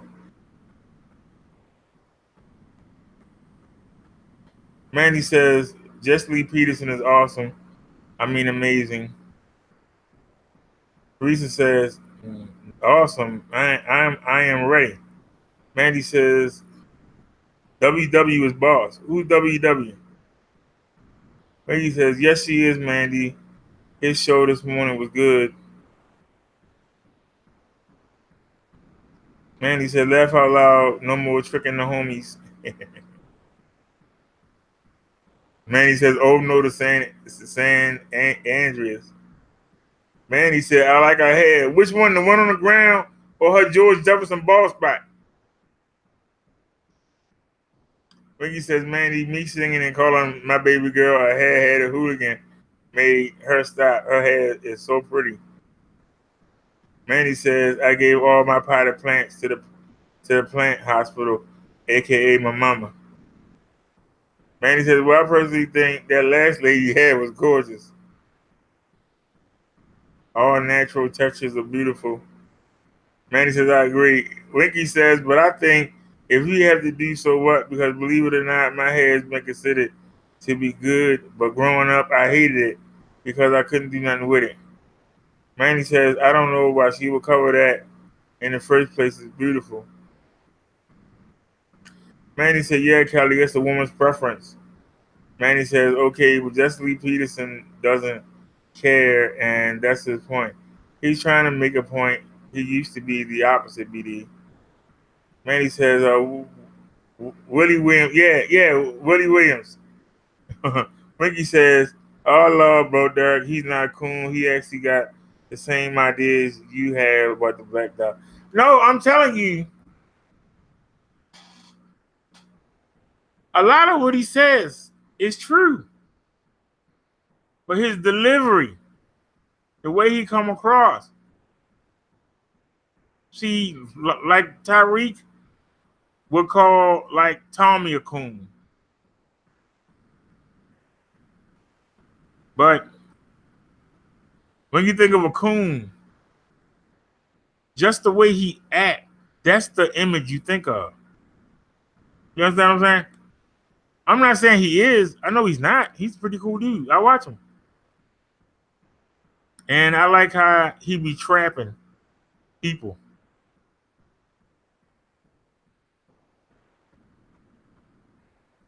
But you can tell it's an act.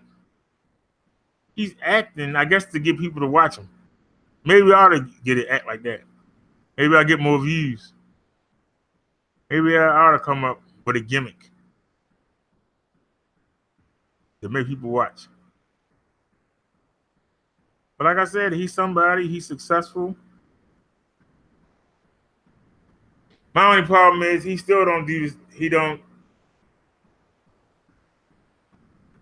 They always tell you, you ought to do this.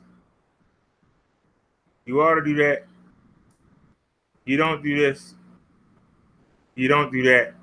But nobody tells you how to do it.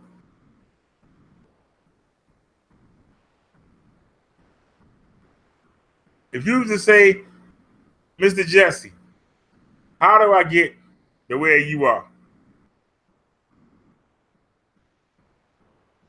Education, hard work, diligence. You'll be just fine, young man. Now get out my face. He ain't helped you not one bit.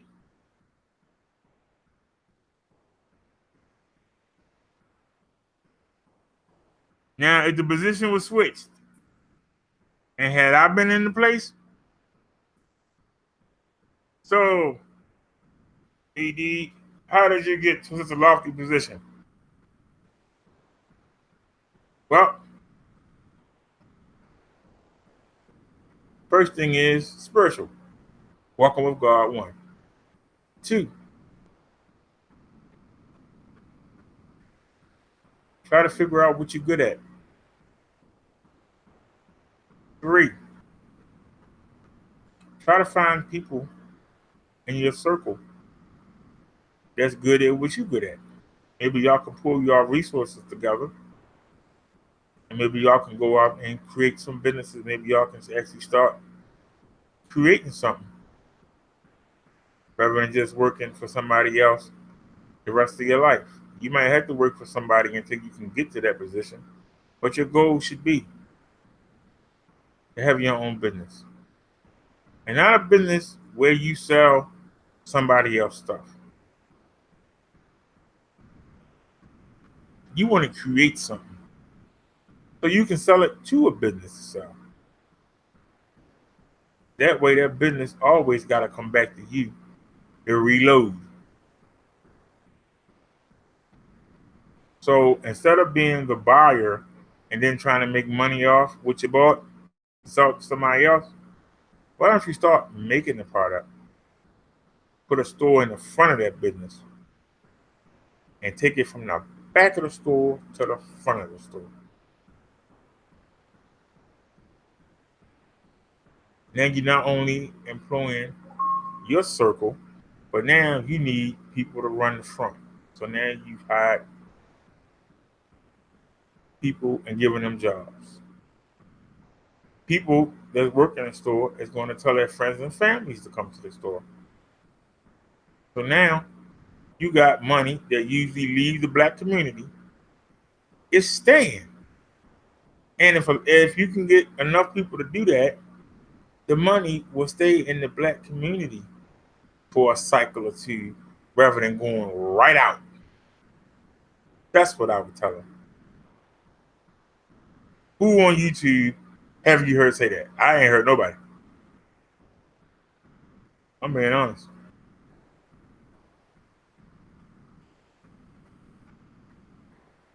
So let's get back to the chat.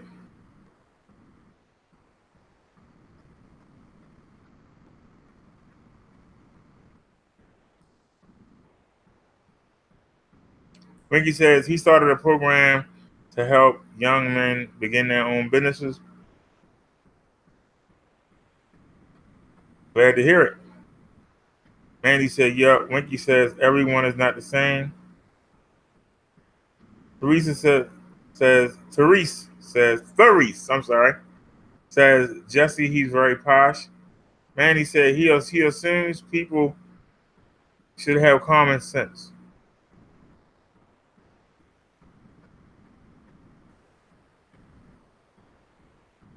Isn't every Tommy show about black people not having common sense? Doesn't every show about the man in Indy show black people don't have common sense?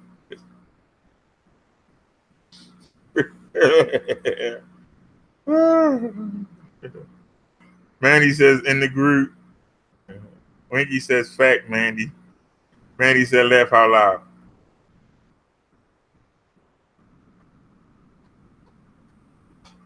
I tell you here, I go by the 3 R's, and I got them from Louis Farrakhan. And no, I'm not a Muslim, but I heard one of his speeches. He was at a black college.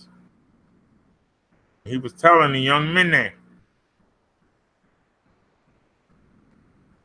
you won't come to the expert who can explain, who can set the example, but you'll go run behind old Susan May, you'll go run behind Joanna, you'll go run behind Leah, but you won't come here and get the knowledge you need.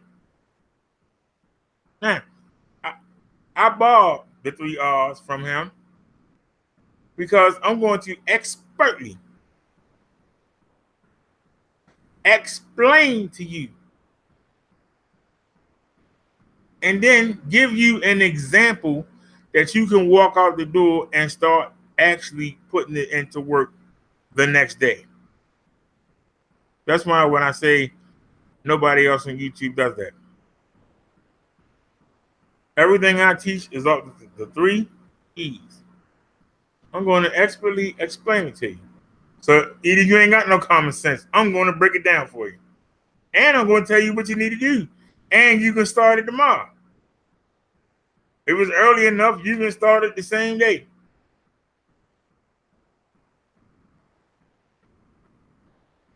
I don't have the resources. I got the ideas.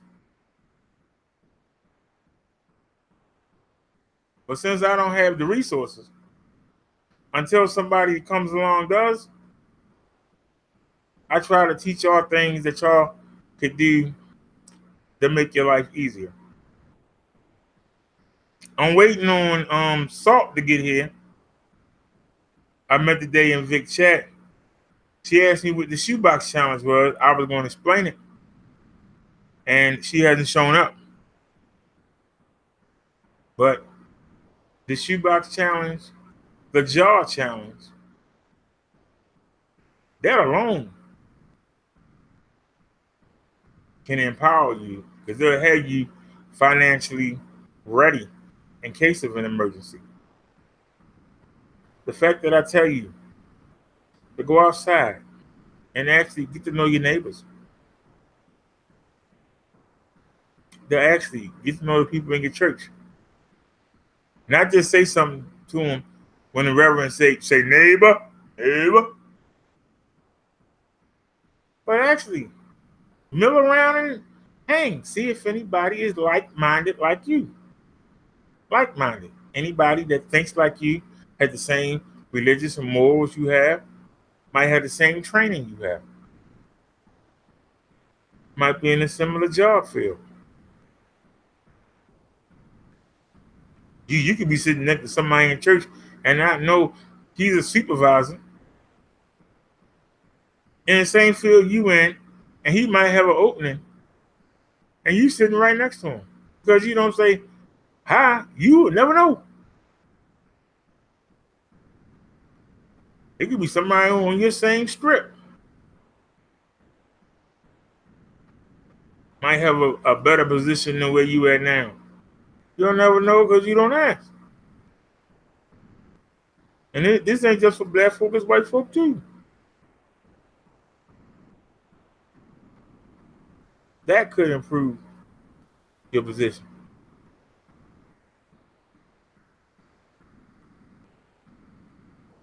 I say go to the PTA meetings. Get to know the parents that do show up.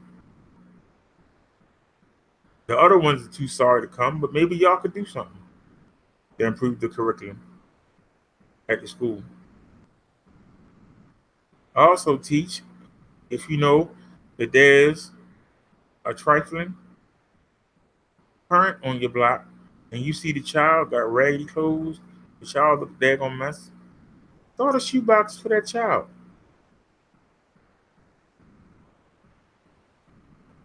Go ask the mother if you can go shopping for the child so the child could at least look decent on their way to school. If you know the mother cracked out and the kids are starving all the time, would it hurt to take the kid a plate every once in a while? These are things that don't cost much. Things you could do to improve your neighborhood right now. Just little outreaches. There's a homeless bum that you step over every day on your way to work. You walk by and see him under the bridge and you wave to him and keep going. You could get them some pet shampoo, waterless, and a couple rags. Get them that so they can at least wash themselves so they don't stink. Maybe they can come back into society. If you happen to go by the Goodwill, go on there and get them some underwear. And maybe they won't be too afraid to assimilate into society because they smell like you can smell them a block away. It's just little things that might to you might not mean nothing, but might mean the world. I've said, if you see a family on your block, and your blocks might not be like mine, on my blocks, we actually could have. Y'all seen that long block that I walk up? It's literally 200 houses. Each of them got 5 to 8 people in them. I don't know how many people that is. I'm not going to try and do the math. But I tell you this, if you see a hardworking family, you know that it's a married couple and they got little kids, and you know that that man go to work every day and he get laid off. It took him about a month, but he found another job. He got to work 2 weeks in the hole to get paid. At 1 week to go, the sheriff come to evict him. The landlord say, I'm tired, I ain't waiting no more. Y'all got to get out. Y'all 2 months behind now.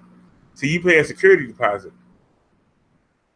But that security deposit take care of the first 30 days. After that 30 days, they can kick you out anytime. The man need 1 more week. He get paid on the job the next week. You got to work 2 weeks in a row. If y'all sit out there and watch that man and his family get put out, you really think you're going to the next level? Especially if you're doing a shoebox challenge and you know the rent only $700, and you know you probably got about $1,200 in there.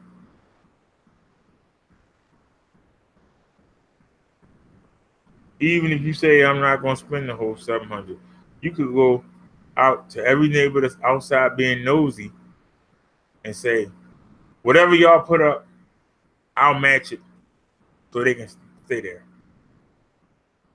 I don't know about in y'all city. Here in Baltimore, once you get evicted, it's on your record.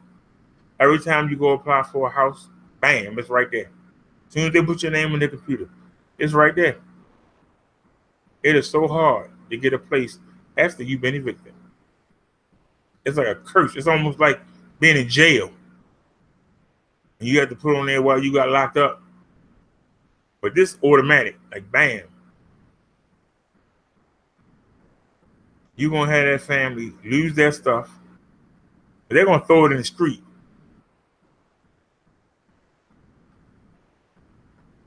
And that family going to be split up because a hotel costs $400 a week.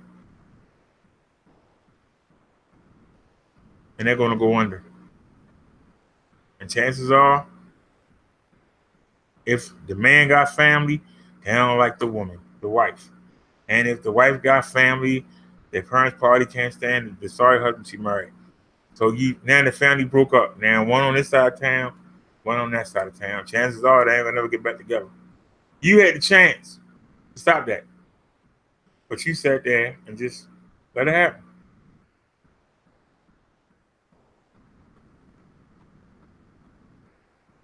I'm just saying. We're here to help each other. The deck is stacked against us. We're here to help each other. And if we don't help each other, on Judgment Day, when you standing before that book, and St. Peter is going through it, and he going through it like this, because you ain't got no good works. You ain't done nothing in the Lord's name. You ain't done nothing that you think Jesus would do.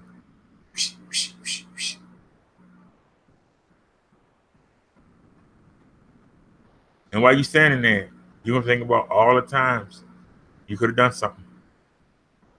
And while he going through that book so fast, you ain't going to the next level.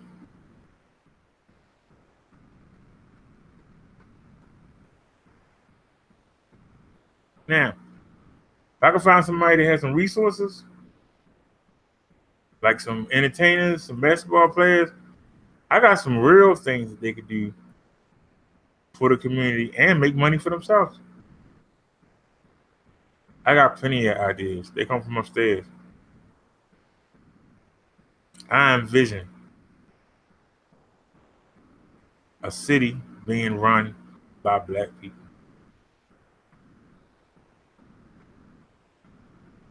And instead of you just working a job, making somebody else rich, you work a job where you get stock in the company.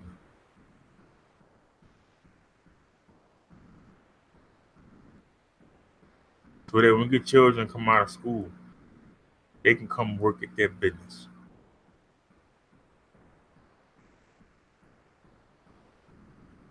But for right now, I just focus on what I can do. What can I do? Pass information on. It's just like religion. I'm not going to shove it down your throat. I'm not going to beat you over the head with it. I'm just going to offer it to you. You're going to take it or you're not going to take it. It allows me to have a ministry without going all around the world. Ain't about getting no poison ivy, no parasites. Ain't about being lost in the hills of Bungo Bungo and Paraguay. And so that's what I do here. That's why I will never have call me sort of my your numbers. Because I ain't about trying to embarrass people. I don't want to make fun of people. I want everybody to be productive and come together. And really come together. I got videos on coming together. Y'all won't watch them. We need to come together and build. Several videos on them. Y'all won't watch them. Information is there. But I won't watch them. I got a plan. Plan to how to get us out the dumpster. My motto is this. I'm not worried about what other people doing. If we do the things I lay out, we're not going to need those other people. They're going to have to come and run behind us instead of us running behind them. That's what I'm trying to do. Now, go look at Sonetta and the boys. Go look at Brother Polite. Go look at the Young Pharaoh. Go look at the Papi Hassan. Go look at the Israel Doctrine. Go look at the Tariq Nasheed. Go look at the Cynthia G. You tell me anybody who says anything like I just said. I've been waiting on trolls from that indie nation since December. Ain't another person came up with a name yet. And the sad part is, they ain't even got the sense to steal my stuff. Don't even have the sense to steal it.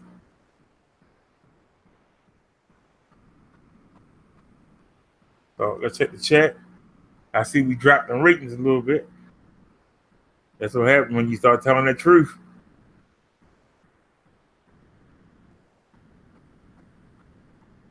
Man.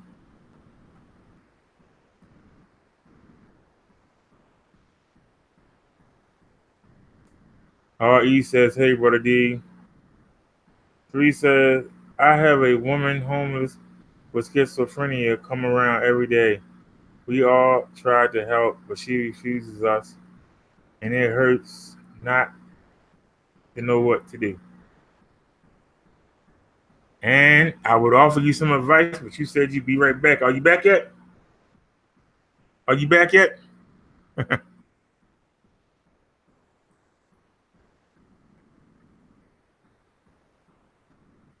I'll wait till she come back.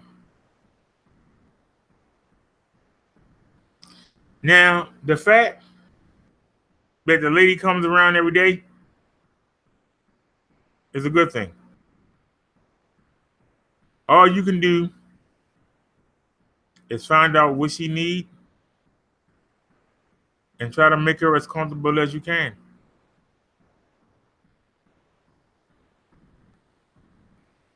If she really does have schizophrenia,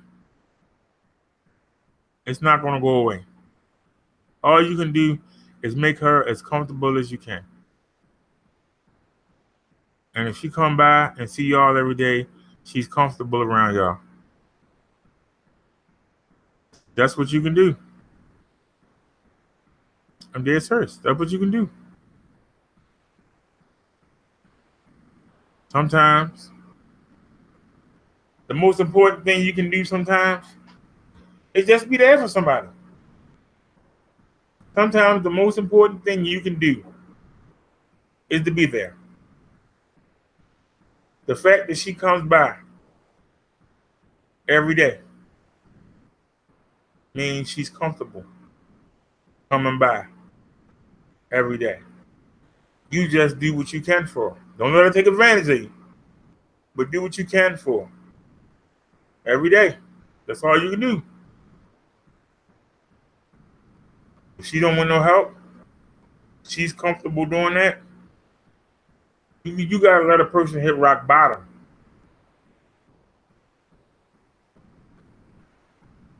It's the one thing that people don't understand. You gotta let somebody hit rock bottom. Even somebody with schizophrenia. If they doing something that's weird, eventually they'll hit rock bottom. But you gotta let them. Let me say it again. You gotta let them hit rock bottom. You have to let them hit rock bottom. Everybody got a different level of rock bottom.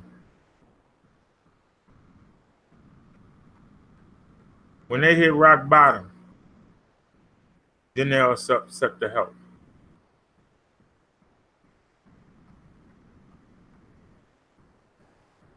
But I say it, and I'll keep saying it. If this is you I'm talking about, somebody you know, somebody you care about, if you know they had a traumatic thing happen to them, it's usually in childhood, whether they were molested, whether they were raped, whether they were bullied, whether they were taunted and made fun of. If they have a hurt, it's going to go underground for a while. Then it's going to resurface. When it resurfaces, they're going to need a way to avoid it. They don't want to deal with it. They don't want to think about it. They don't want the images. They don't want the remembrance. But the brain keep playing it back. They want to escape. How do you escape?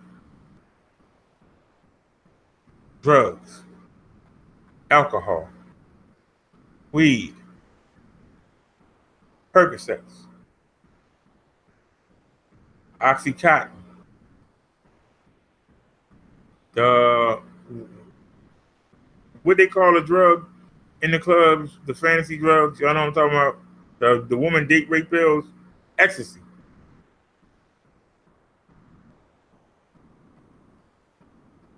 Teach anybody you know that every time you turn around, they're reaching for a bottle. Every time you turn around, they're going off to buy some drugs. Every time you turn around, they popping a pill. Teach them this. Get them a Bible. Bible's not expensive. Some places give them away for free. Get them a Bible. Matter of fact, it's on your phone. You can go on the App Store, 30 versions of them. Advise them to scroll through till they reach a verse that touches their heart.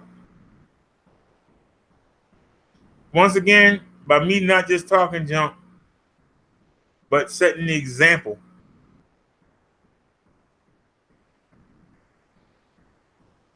My favorite Bible verse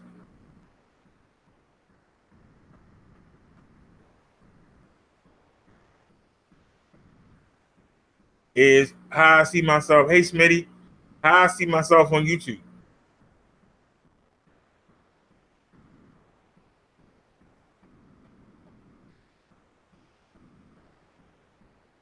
Out of the four horsemen, I'm the lowest. Vic, Layla, Nat, me. I'm the lowest.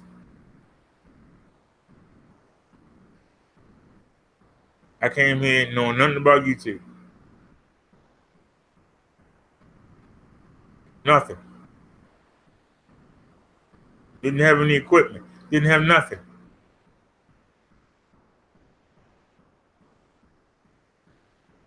But I had something to say.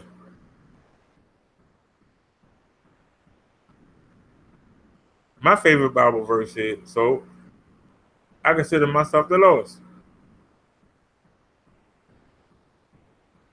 If one of my fellow horse person come on, or the three, and the fifth one, Miss Minnie, any one of them come on, half of y'all will leave. So I know I'm the lowest. There's no denying that. But I'm the only one that broke away from the beef and had to run back. And that goes for all four of them. I'm the only one that didn't have to go running back.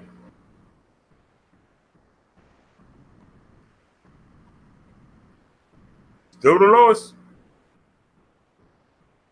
But I know I could do a video about Tommy started my yoga, get about 5,000 views.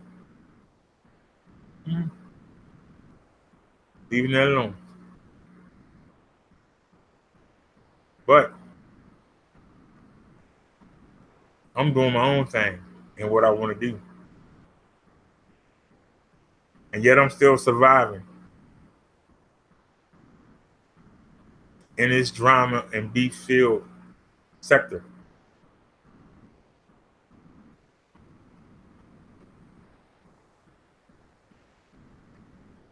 Now, my favorite Bible verse, because every time when my sergeant at arms, because of cell phones, the video vanishes when you live and you done, it vanishes. You can't see it for an hour. So for an hour, I don't know what I have. So usually somebody texts me. I'd be like, well, I had a great show. Plenty of people came in. I know I got 300 views. They'd be like, oh, you got 170. What? 170? But instead of getting mad, or, I just say this Bible verse over and over again. The stone that the builders rejected is now the cornerstone of the foundation. The stone that the builders rejected is now the cornerstone of the foundation.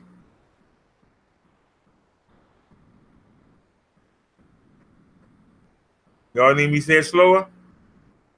The stone that they said, man, get that thing out of here. That thing ain't gonna work, man. Ain't nobody want to fool with that. Is now the foundation. If you building anything,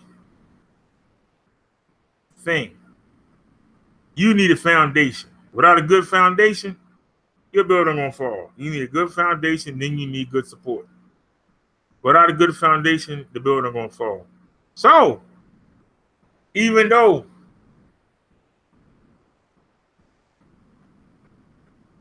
you don't think that stone good enough to be out front,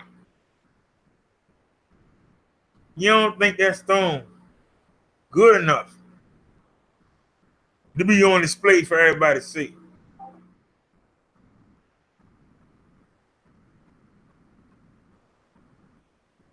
That stone is in the foundation. It's dependable. It's rock solid. It's reliable. And you don't have to have it in the front window as dressing. It's going to get the job done. And that's me. So let them be in the store window. Let y'all come by and look at them and pat them and wave at them. I stay in the background. But I'm going to consistently stay in the background. And one day, the people going to get tired of looking at them. But they might look all pretty in the window. Just like that poodle looks so pretty in the window. And then you get it home and all I do is yep. After a week, you bringing that motherfucker back. No matter how pretty it is. No matter how cute it is. No matter how the people tell you. After a week, yep. You know what? I'm taking you back. I'm gonna go get that ugly dog that was quiet.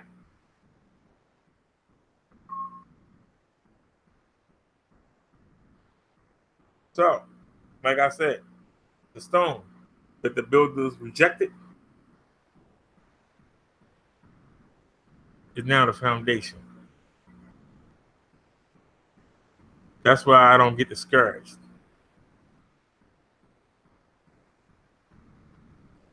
Two weeks ago, it didn't last long, but God darn it, 2 weeks ago, I beat Lala, Nat. I think G was on there. I think Moody Girl was on there. It was me against them. I only won by 20-something. And then the next day, Lala by herself blew me out the park. But God darn it, it was nice to win. It was the first time. It was the first time I ever beat one of the horsemen. It was the first time. Took daggone 6 months, but it was sweet. And even though they flagged the channel down,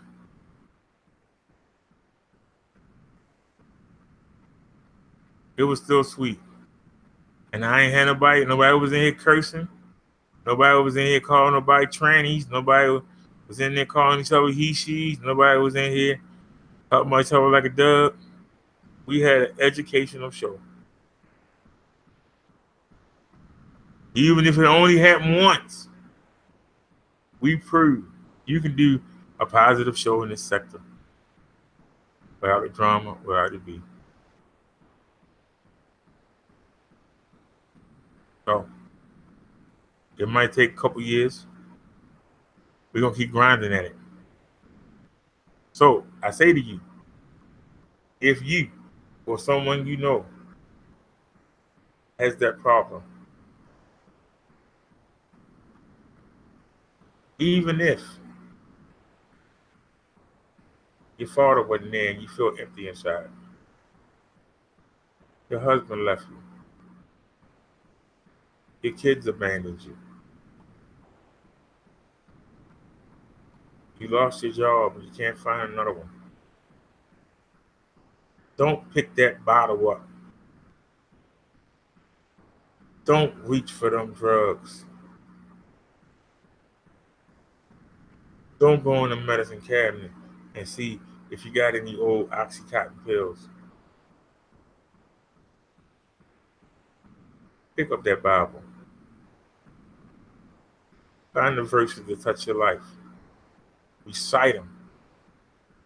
Recite them till you memorize them. Once you memorize them, start jumping around and yelling them.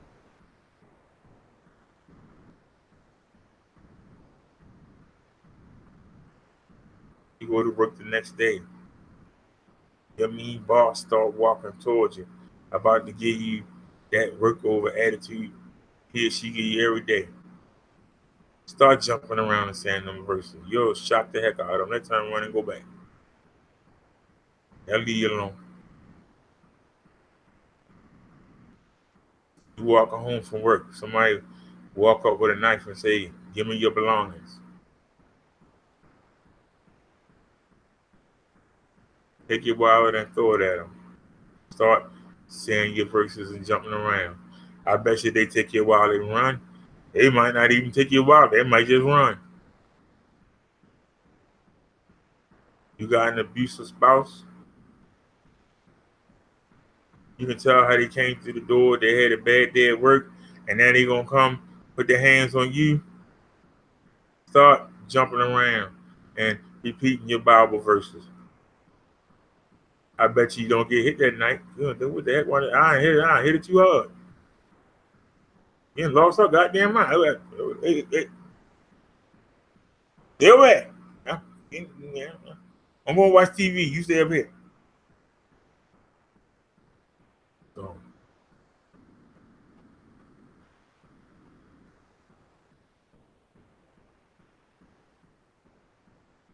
until you hit rock bottom,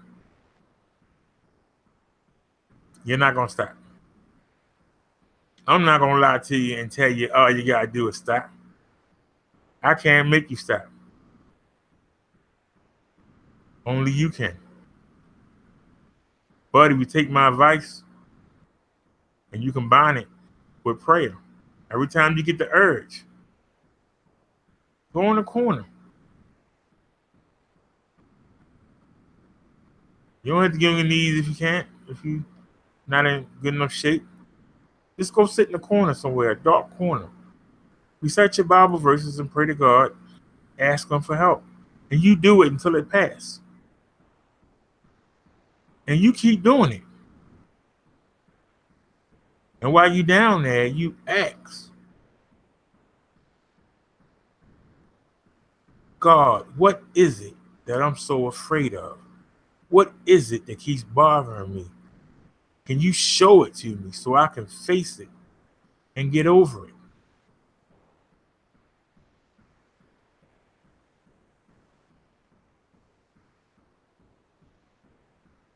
Hold His hand. Ask the power of the Holy Spirit to show you what happened to you many years ago that's making you do all this stuff you normally wouldn't do.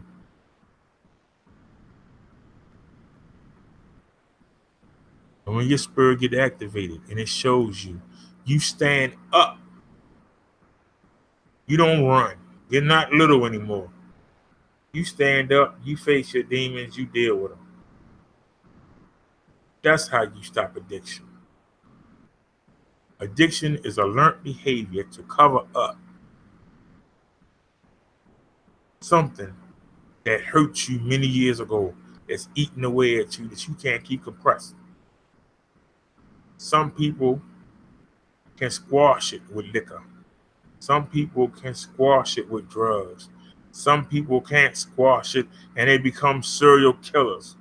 Some people can't squash it and they start killing their children. Some people can't squash it and they start killing themselves.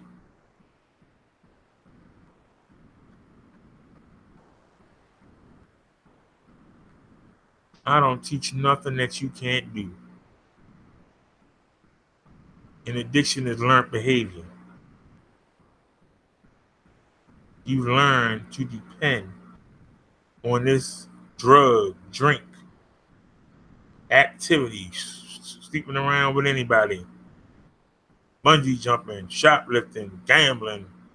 It's all covering up the fact that something is missing. Something is missing in the back of your mind. And you don't want to figure out what it is. You don't want to deal with it. You just want to get high and just forget about it. But when the high wear off, it's still there. So you got to get high again. See, that's where the addiction comes from. Take my advice. Instead of you going out there and copping something, sit your butt in the corner. Start saying your verses. Start praying to God and talk to Him. Find out what's hurting you. You find out what's hurting you. Find out what's hurting you. He'll tell you if you ask. Might not be as fast as you want it to be, but He'll tell you when you're ready and you face it.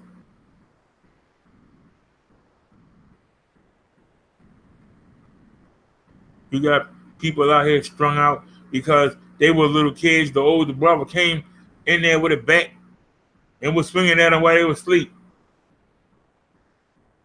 They out here walking them down the street trying to find some crack. But they can't shake that. They can't shake it. You'd be surprised at what really hurts people to the point that they lose their mind. Your mom could have told you one time, I'm sorry I had you. You sure is ugly. She might not even meant it, but it's in your mind. I think I'm ugly. I ain't no good. I think I'm ugly. You from a little child hurting, turn into an adult.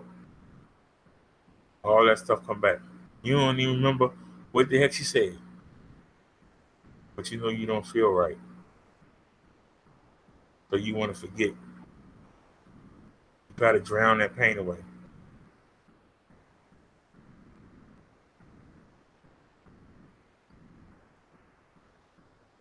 You got to learn to do something else. That's why I suggested the Bible verses. Go sit in the corner. Rather than going out there and copping something, rather than going to the liquor store, rather than going to the casino, sit your butt in the corner. Let your body learn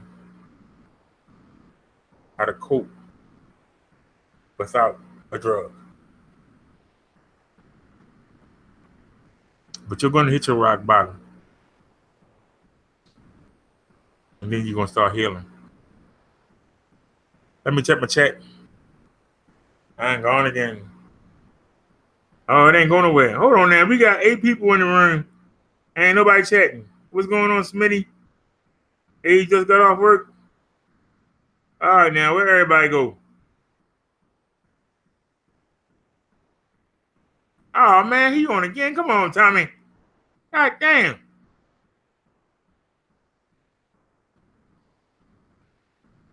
Ridiculous. Well, we still got 8 people in the room, so shoot. What am I complaining about? We still got 8 people in the room.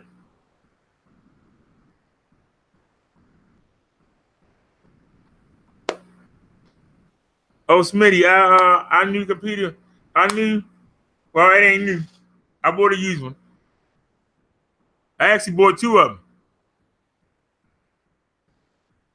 I bought one Sunday. And then I found out. I thought this was a Pentium. This is an i3. Is this slow? An i3 is this slow. An i3 is this slow. I bought an i5.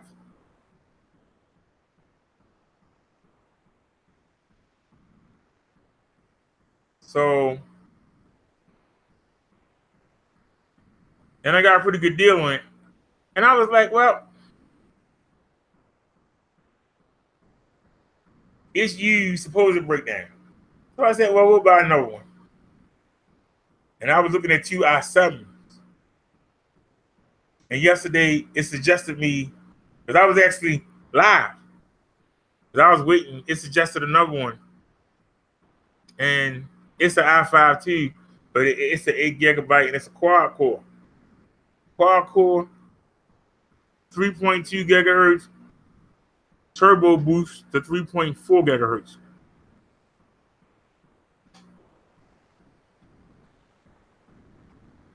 And it was the price wasn't moving.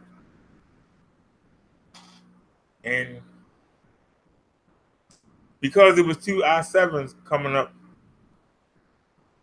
The two I was looking at, they were coming up 5 hours later. People weren't bidding on it. So I can't complain. I got it cheap. But I gotta wait to the 3rd to pay for it. But we got the one I bought Sunday should be here tomorrow. So what I'm gonna do is, if that one's good enough, then I just won't pay for the other one.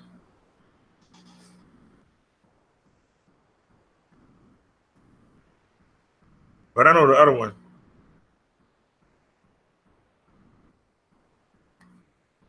That's an 8 gigabyte quad core. That's a mean machine. But I wouldn't mind having two of them. One break down, you take the other one out the closet, plug it up, keep going, and order another one. So I ain't mad.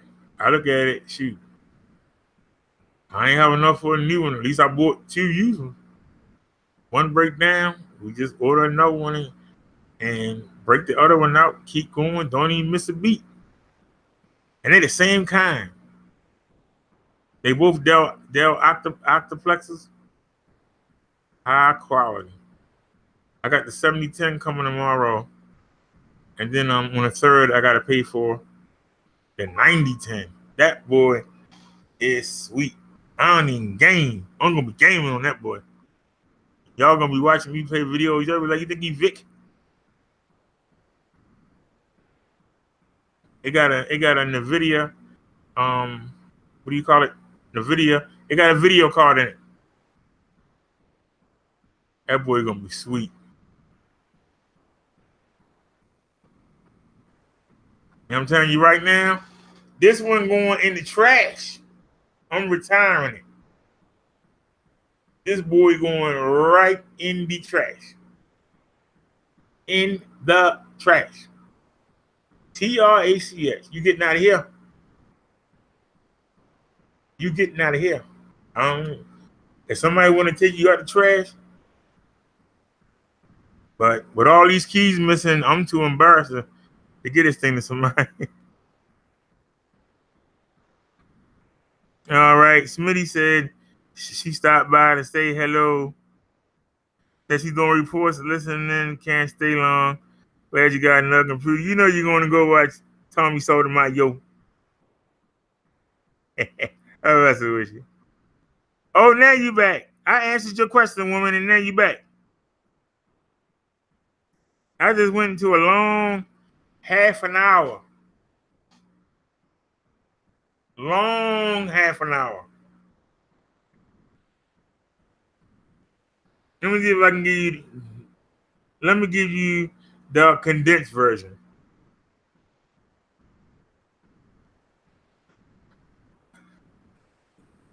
Teresa, you said, I have a woman homeless with schizophrenia coming around every day. We all tried to help, but she refuses us, and it hurts not to know what to do.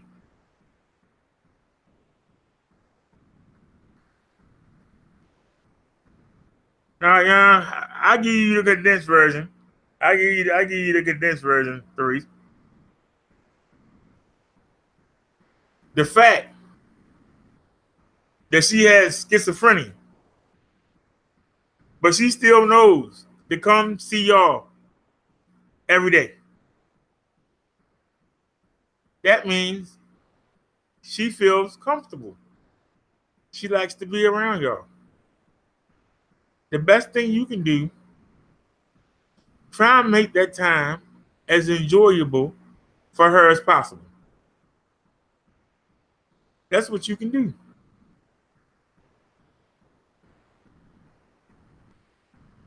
She knows she likes to come see y'all every day. Make it enjoyable. Y'all might be the highlight of her day.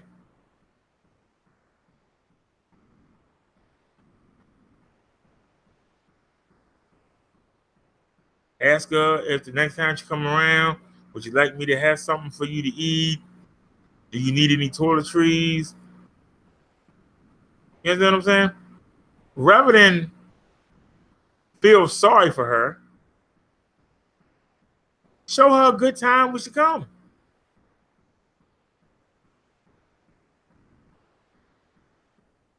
People got to hit rock bottom.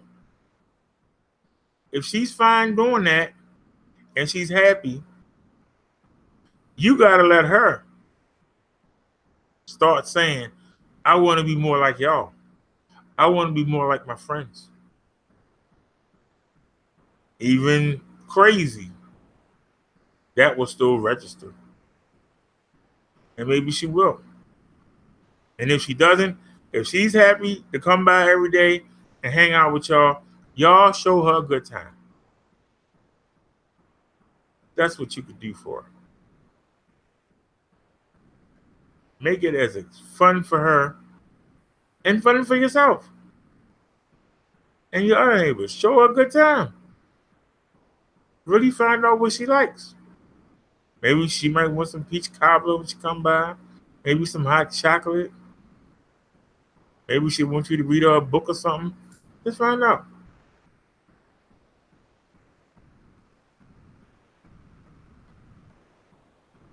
Do you see how the stuff just comes out of me? Because it ain't coming from me.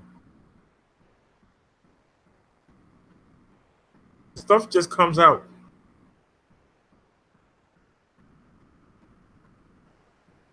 Stop looking at the package, the message to come in. Listen to the message. Let me see what you got to say. I see it moving.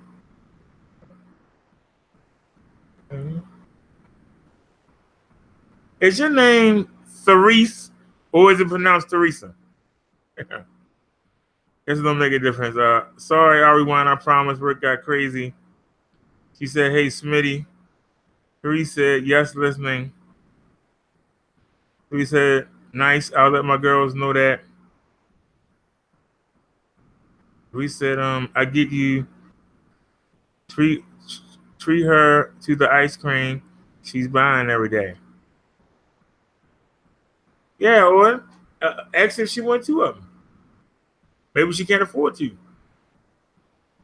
You might make her a whole day. She might start skipping around the block.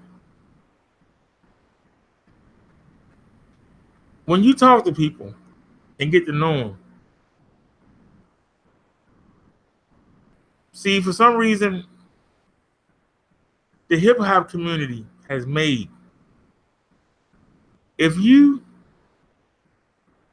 care about what people think about you, if you actually care,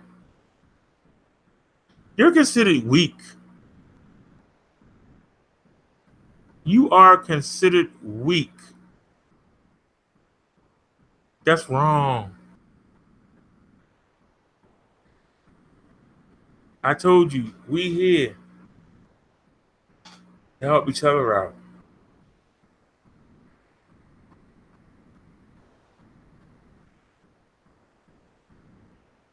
Somebody can make a donation right now, and I could call and order me a cheesesteak sub, fries, and a soda.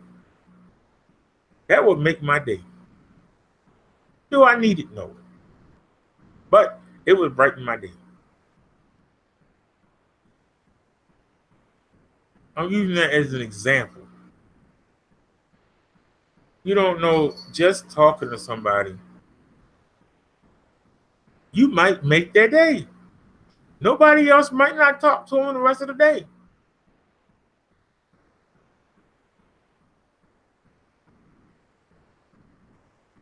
You could be out there leaning on your fence, and your neighbor could walk over and talk to you for an hour or 2.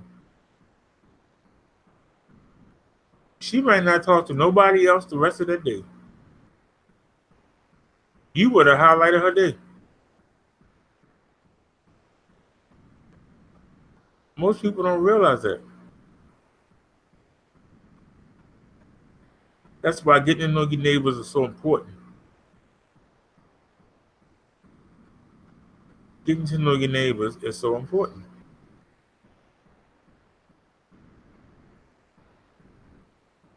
We are put here to help each other.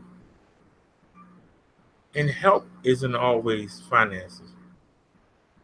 A kind word, listening to somebody who needs somebody to talk to. There literally could be a troubled teen in your circle.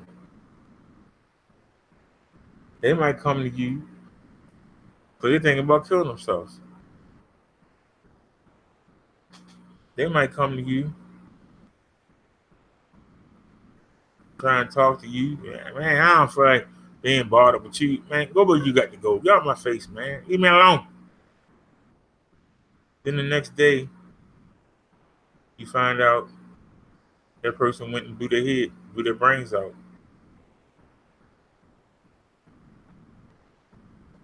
You really think you're going to the next level? You really think you're going to the next level? You couldn't take 5 minutes to talk to somebody? Because you ain't going to be bothered?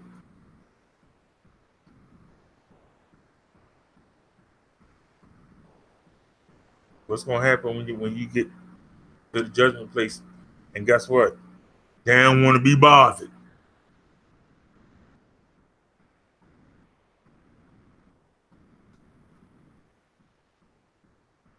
Something so simple as 5 minutes of your time might make somebody's day. 5 minutes. I've talked to people when I had some place to go. I'm like, man, I'm always late. All right. But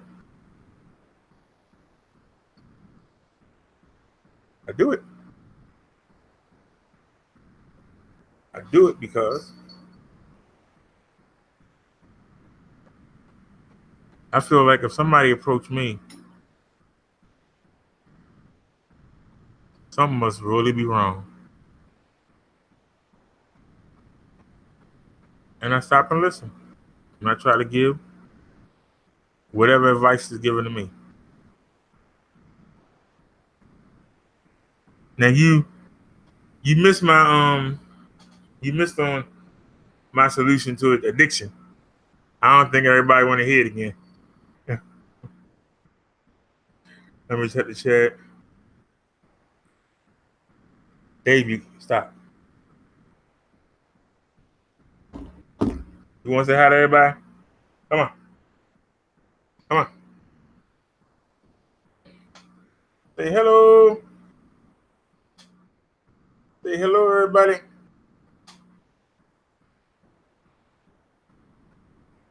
Say my food and litter running low. I'm trying to hang on to the third. Because ain't nobody hook you up, girl. Nobody hooked you up.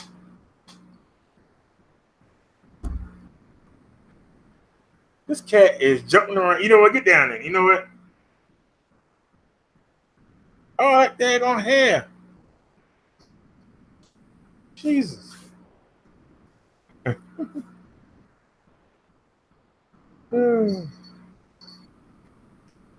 Yeah. Unfortunately, I'm telling you, I think you got enough litter for one more trip to the bathroom. You better not. Better make it last, girl. Make it last forever.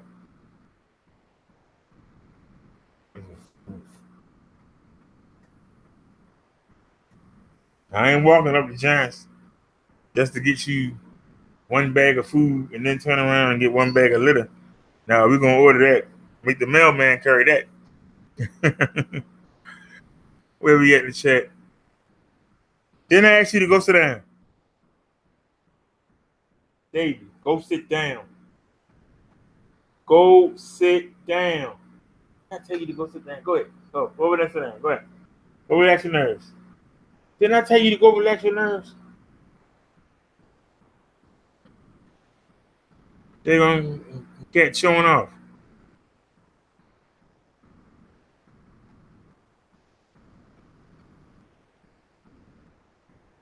Alrighty. Okay. Honey said, "Oh, so cute."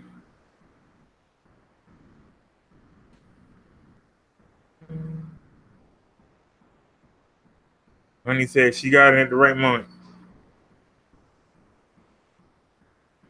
Yeah, she been bad. Come on. You want to behave yourself? Come here. Say hi, Miss Honey. Say hey, Miss Honey. Look how big she getting, y'all. Nobody cares. Got her a 3-pound bag of cat food. She ate all that food already.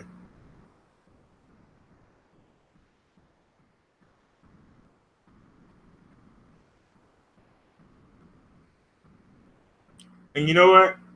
I don't feel bad. Because I wouldn't have bought nothing if I'd have known you eat how you eat a 3-pound bag of food in a week. Y'all be shaming yourself. Since Sunday, you eat too much. Go ahead and say, you're a pig.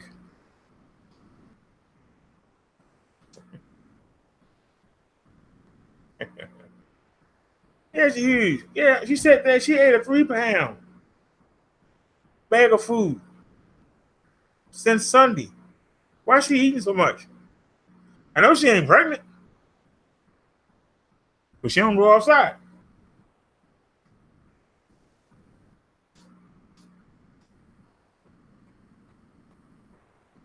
I couldn't believe. I sat there and some of y'all know. I think nobody cares knows. I think nobody cares knows. Well, Smitty knows. Nobody cares of Smitty. I had to look at the text, but in the event that I have to go to the hospital, I got her a big Tupperware bowl, and then I got her a little dish set, with a little bowl with the food and the water, and I got her a big. Y'all know them the margarine tubs. You know what I'm talking about, the yellow margarine, the beige margarine tubs you get at the market with the lid you pop open for the butter. I got her one of those, and I got that filled with water. So I try to leave her. The longest I ever stayed in the hospital was 9 days. So I try to leave her at least 9 days worth of food.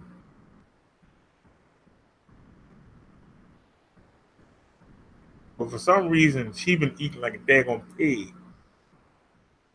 I can't believe she ate that food up. That's gonna be on her. She wants to eat some cereal.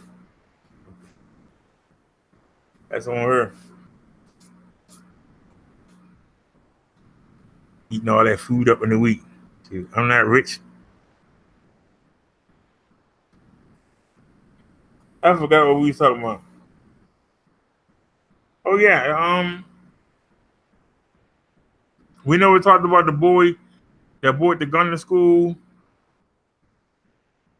Whatever story we didn't touch. The motorbike laws. Are teens allowed to ride them motorbikes up and down the road? Y'all know what I'm talking about. Them loud ones. Make all that daggone noise.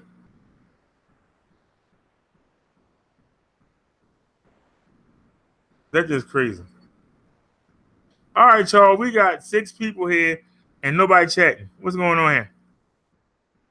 We got 6 people here and nobody chatting.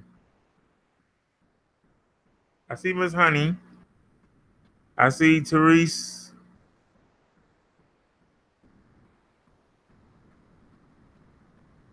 Smitty said she's doing reports. What happened to Winky? What happened to Mandy? I mean, I know what happened to him. I know what happened to him.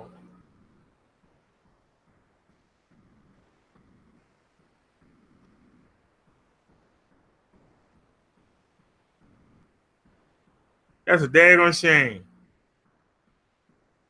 That's a daggone shame, y'all. Look at all that. He ain't even started yet. Look at the chat. Ain't that ridiculous? He ain't even started yet.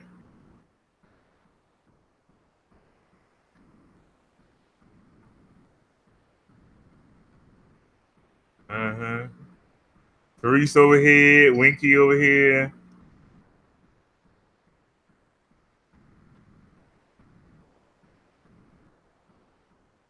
Let's see who else over here.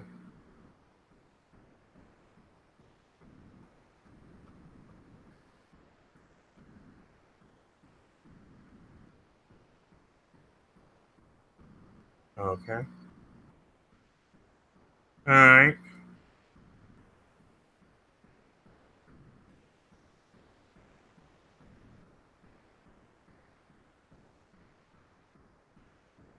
All right, y'all, I'm back.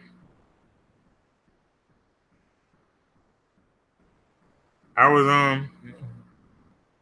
I went over to Tommy chat to see who snuck over there.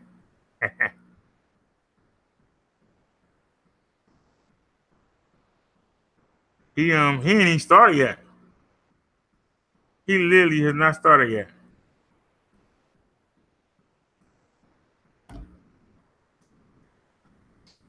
I don't know. If I ever got that big, I don't know. How does he watch the chat? Now see, that's the first thing that I'm gonna learn how to do after I perfect the green screen. I'm gonna learn how to get the chat. I'm gonna learn how to get the chat to show on the screen. That's gonna be the next thing. And then that way I can look at the chat while it's going up on the screen rather than have to look at the phone. So that right there is money in the bank. It's money in the bank.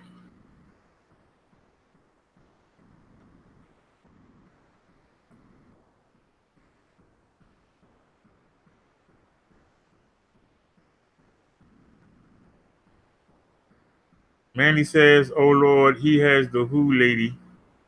Mandy Wood said she'd be hilarious to hang out with.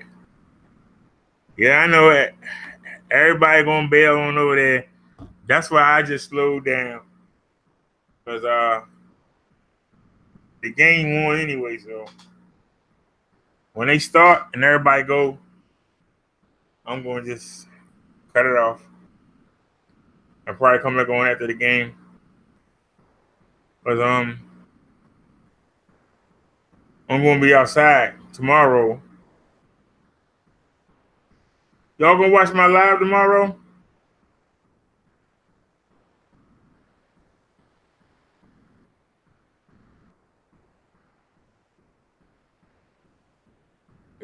Y'all gonna watch my live tomorrow afternoon?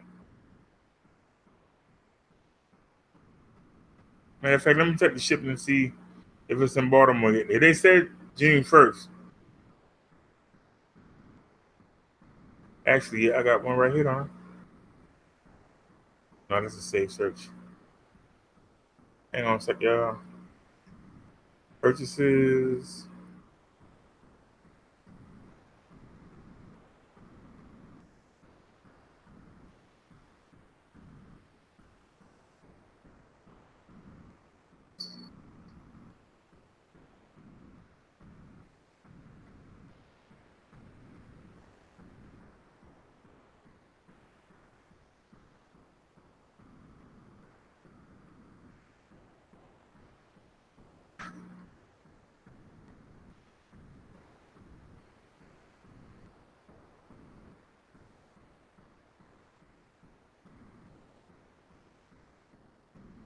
This is the one I ordered Sunday. And if you notice, it's all in one. So they'll all sit on the desk. And if you notice, that's a small form factor. That's a 7010.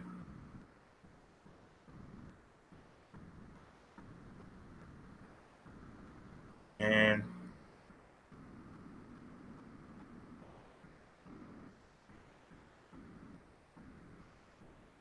let's see.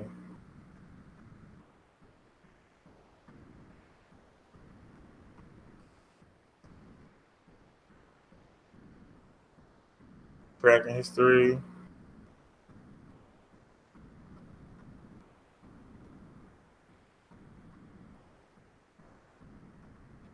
Oh, they ain't switched them, and then now they saying June 4th. I hate that. I hate when they switch out. It said June 1st. So what happened? Well, I do that when I get off. I'm not gonna sit here and do that now.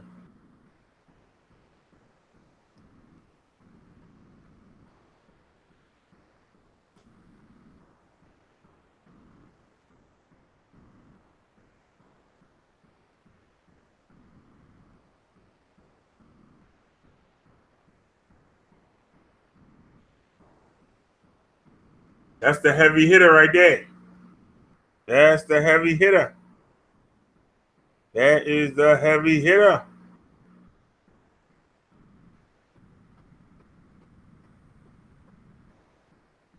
That's the big boy right there. That's a 90-10.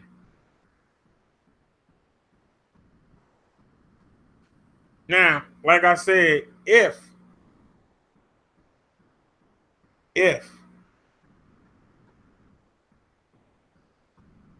the first one can run the OBS, I'm just not gonna pay for that one. I ain't gonna lie.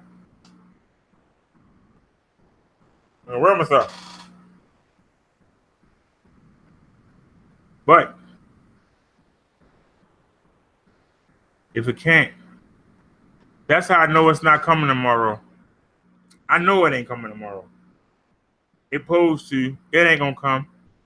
The devil ain't gonna let me have that chance to test out the first one and see if it can handle it. I guarantee you it don't come tomorrow.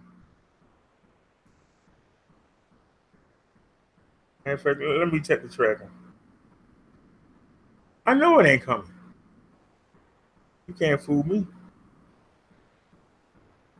You wouldn't give me the option. I know you wouldn't make it that easy.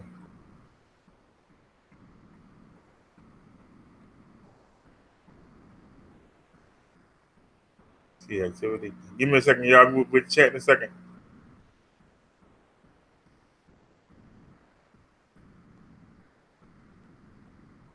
Track your shipment.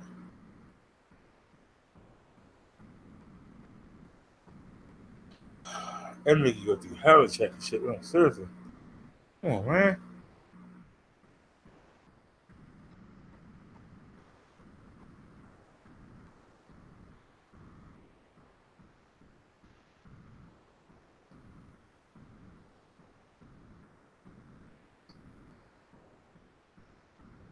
Tracking history.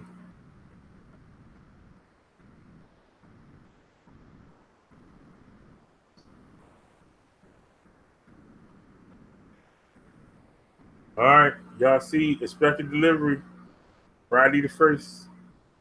And let's get back to the chat. What? The chat, man. Come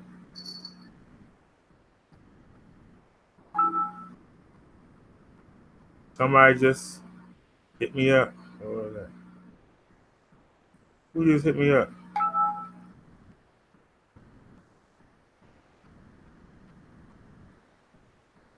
Manny just hit me up on a slow. I'm sorry, that's five real slow with the hangout. Just hang on. That's five real slow with the hangouts.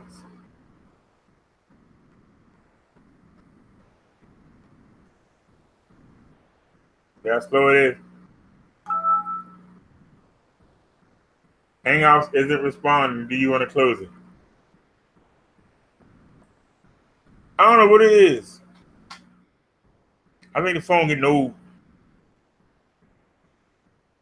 Uh-oh.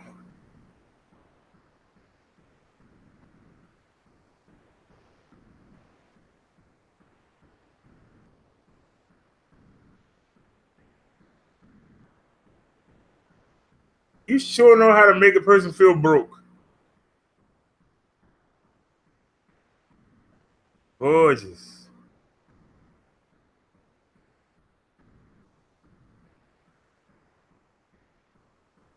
At the inside of your house?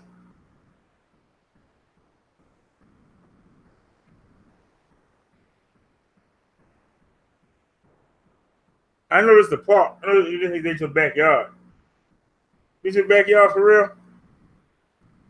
I'm gonna look at the chat. Sure know how to make a person feel low.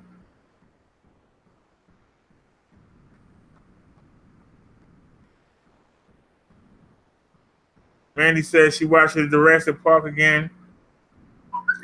Mandy says I gotta watch her though, BD. Mandy says waiting for my daughter to get here. Yeah. I'll watch it, BD. My middle daughter graduates Saturday.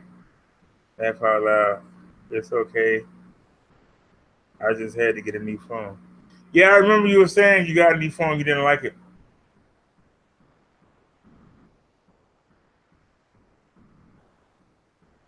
I know the feeling.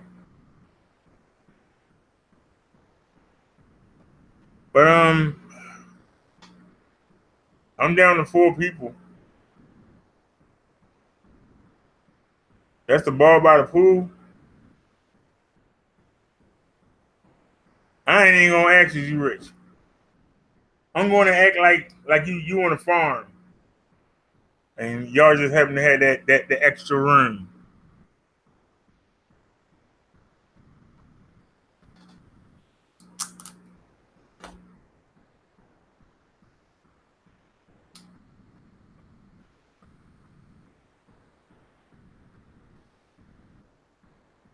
I remember I was young, and this is a real story, y'all.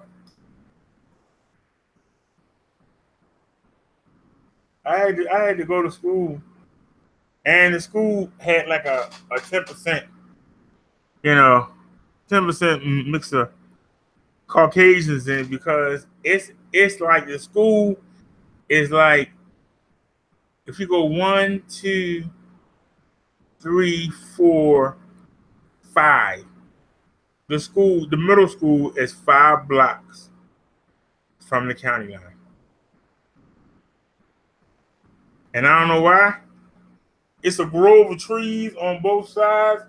And you got row houses like y'all see me walking with, going up Frederick Avenue. And if y'all look, y'all can see that they are doing renovation to it because of the flood. You can see what I'm talking about. The row houses stop. There's some apartments, and then there's a grove of trees, and then a graveyard on this side. And you go another block and the county start. But for some reason, when you get past that grove of trees, it's like you in the county. Supposedly like you safe, which I think is stupid. But, and so they used to walk down where the parents would drop them off. They wouldn't walk. The parents would drop them off and pick them up. But I used to look out for a couple of them. So they used to always take care of me. So I was like the bodyguard. Because I was crazy. Everybody, people were scared of me. And, they always had money. But that's not why I hung with them. They just happened to have money. It just worked out well. And one day, they got snowballs. And I had to get the small. And I was feeling blessed that I could get the small. Because nobody else black was getting anything. So I felt blessed. They go, why are you getting the small? I said, because that's what I got enough money for. They were like, give him the big one. Don't give him no small. And I said, what are you doing? I can't pay for it. We got you, man. I said, whoa.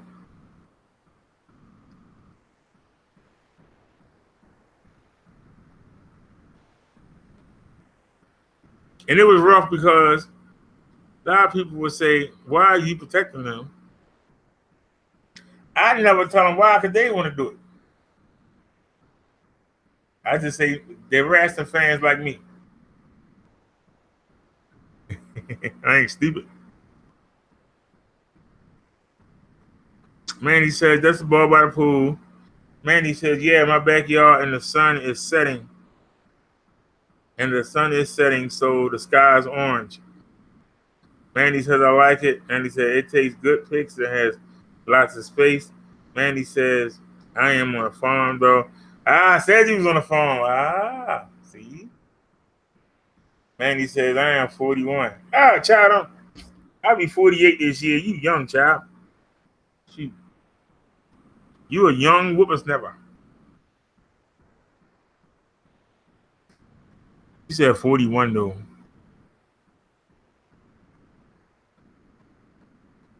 Let me see what her avatar looks like.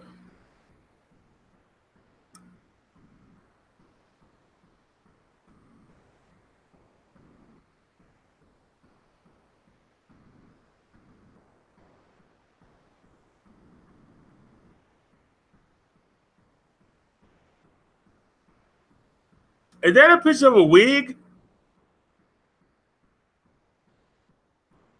What's that a picture of, Mandy? I just subscribed to you.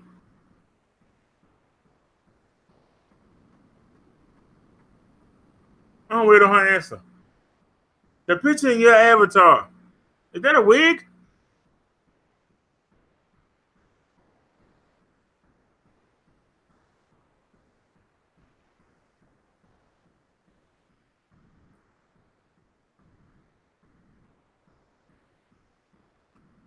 Oh, now you're not gonna answer, huh?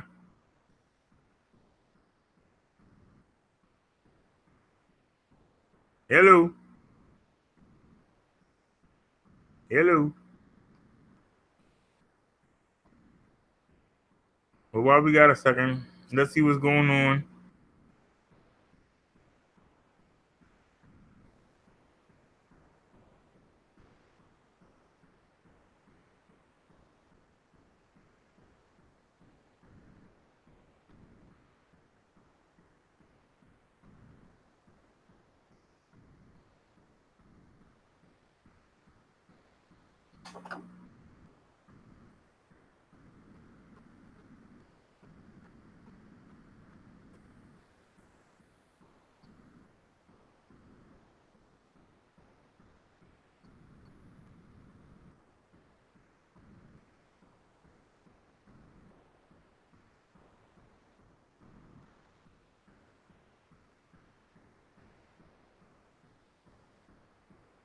That's a daggone shame. Look at all them. Man. All right, I'm enough. I'm gonna get my feelings hurt. Damn, Tommy. All right, let's go back in. Man.